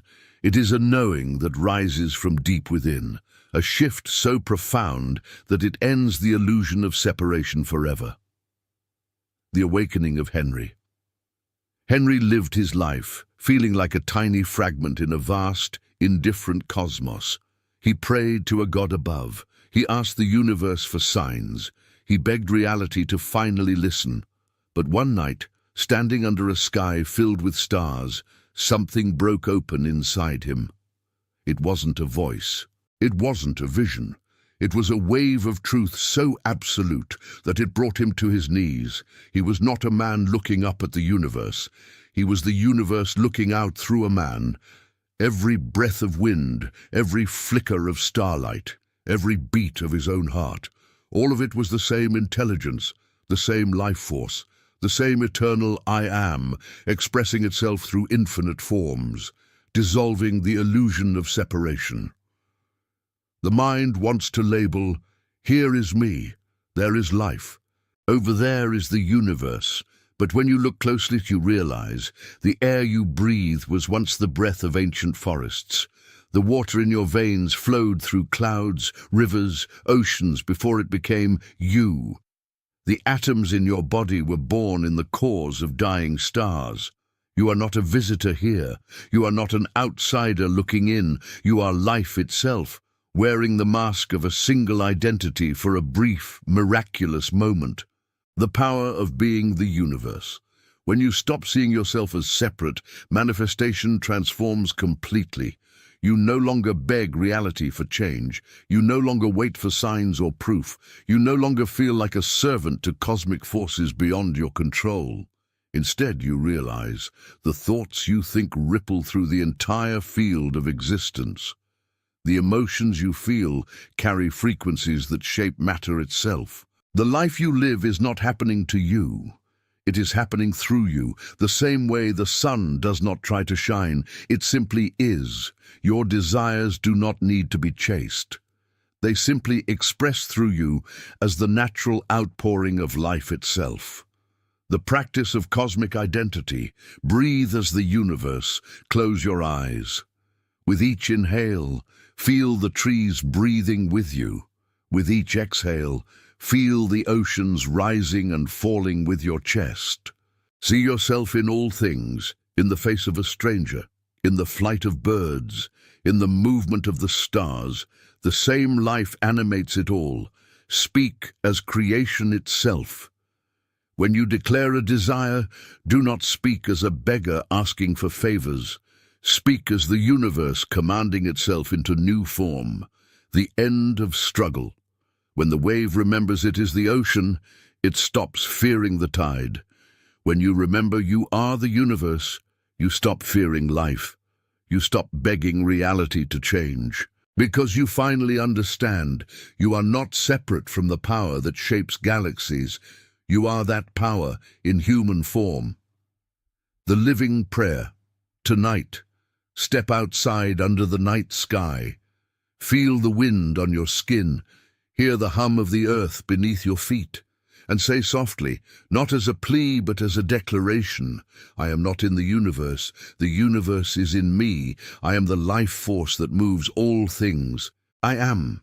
Stay there until the words are no longer words, but truth vibrating through your entire being. When you live as the universe in human form, creation becomes effortless.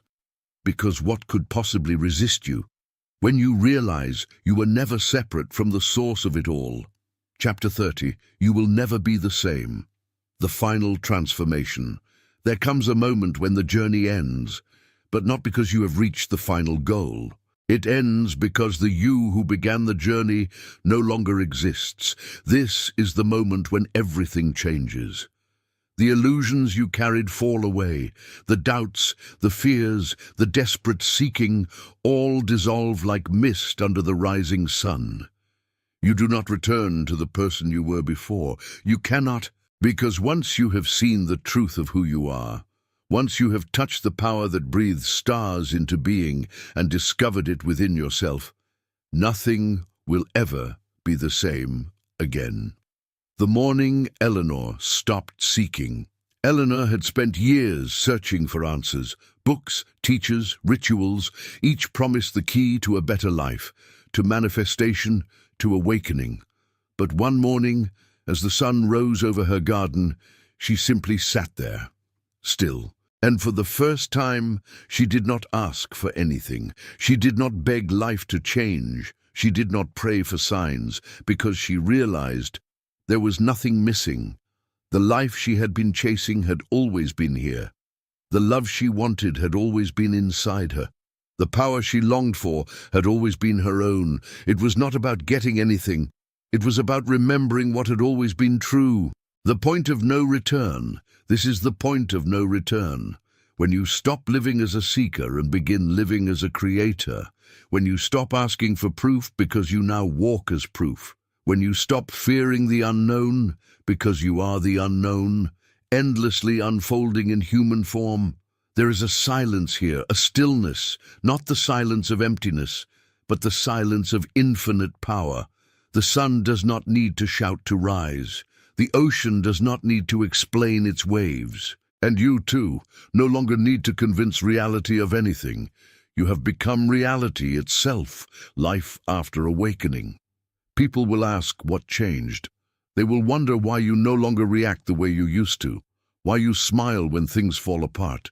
And when things come together, it is because you know now that life is not happening to you. It is happening through you. You know that even the chaos is not a punishment. It is creation rearranging itself for your highest good. You know that the waiting, the obstacles, the detours were never blocks.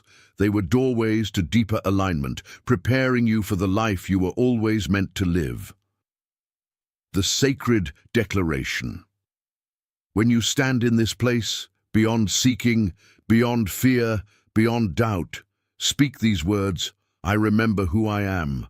I release who I was. I rise as who I was always meant to be. Let them echo not as wishes, but as truth. Because now you know you are the universe in human form. You are the dreamer and the dream. You are the creator and the creation. And life will never be the same. The journey continues. This is not the end. It never was. Because life will keep expanding. You will keep creating. The universe will keep flowing through you in infinite new ways. But the seeking, the striving, the chasing is over. You are home now. Home in yourself. Home in life. Home in the power that was always yours. And from this day forward, everything you desire flows not from need, but from the deep, unshakable knowing that you and life are one. You will never be the same.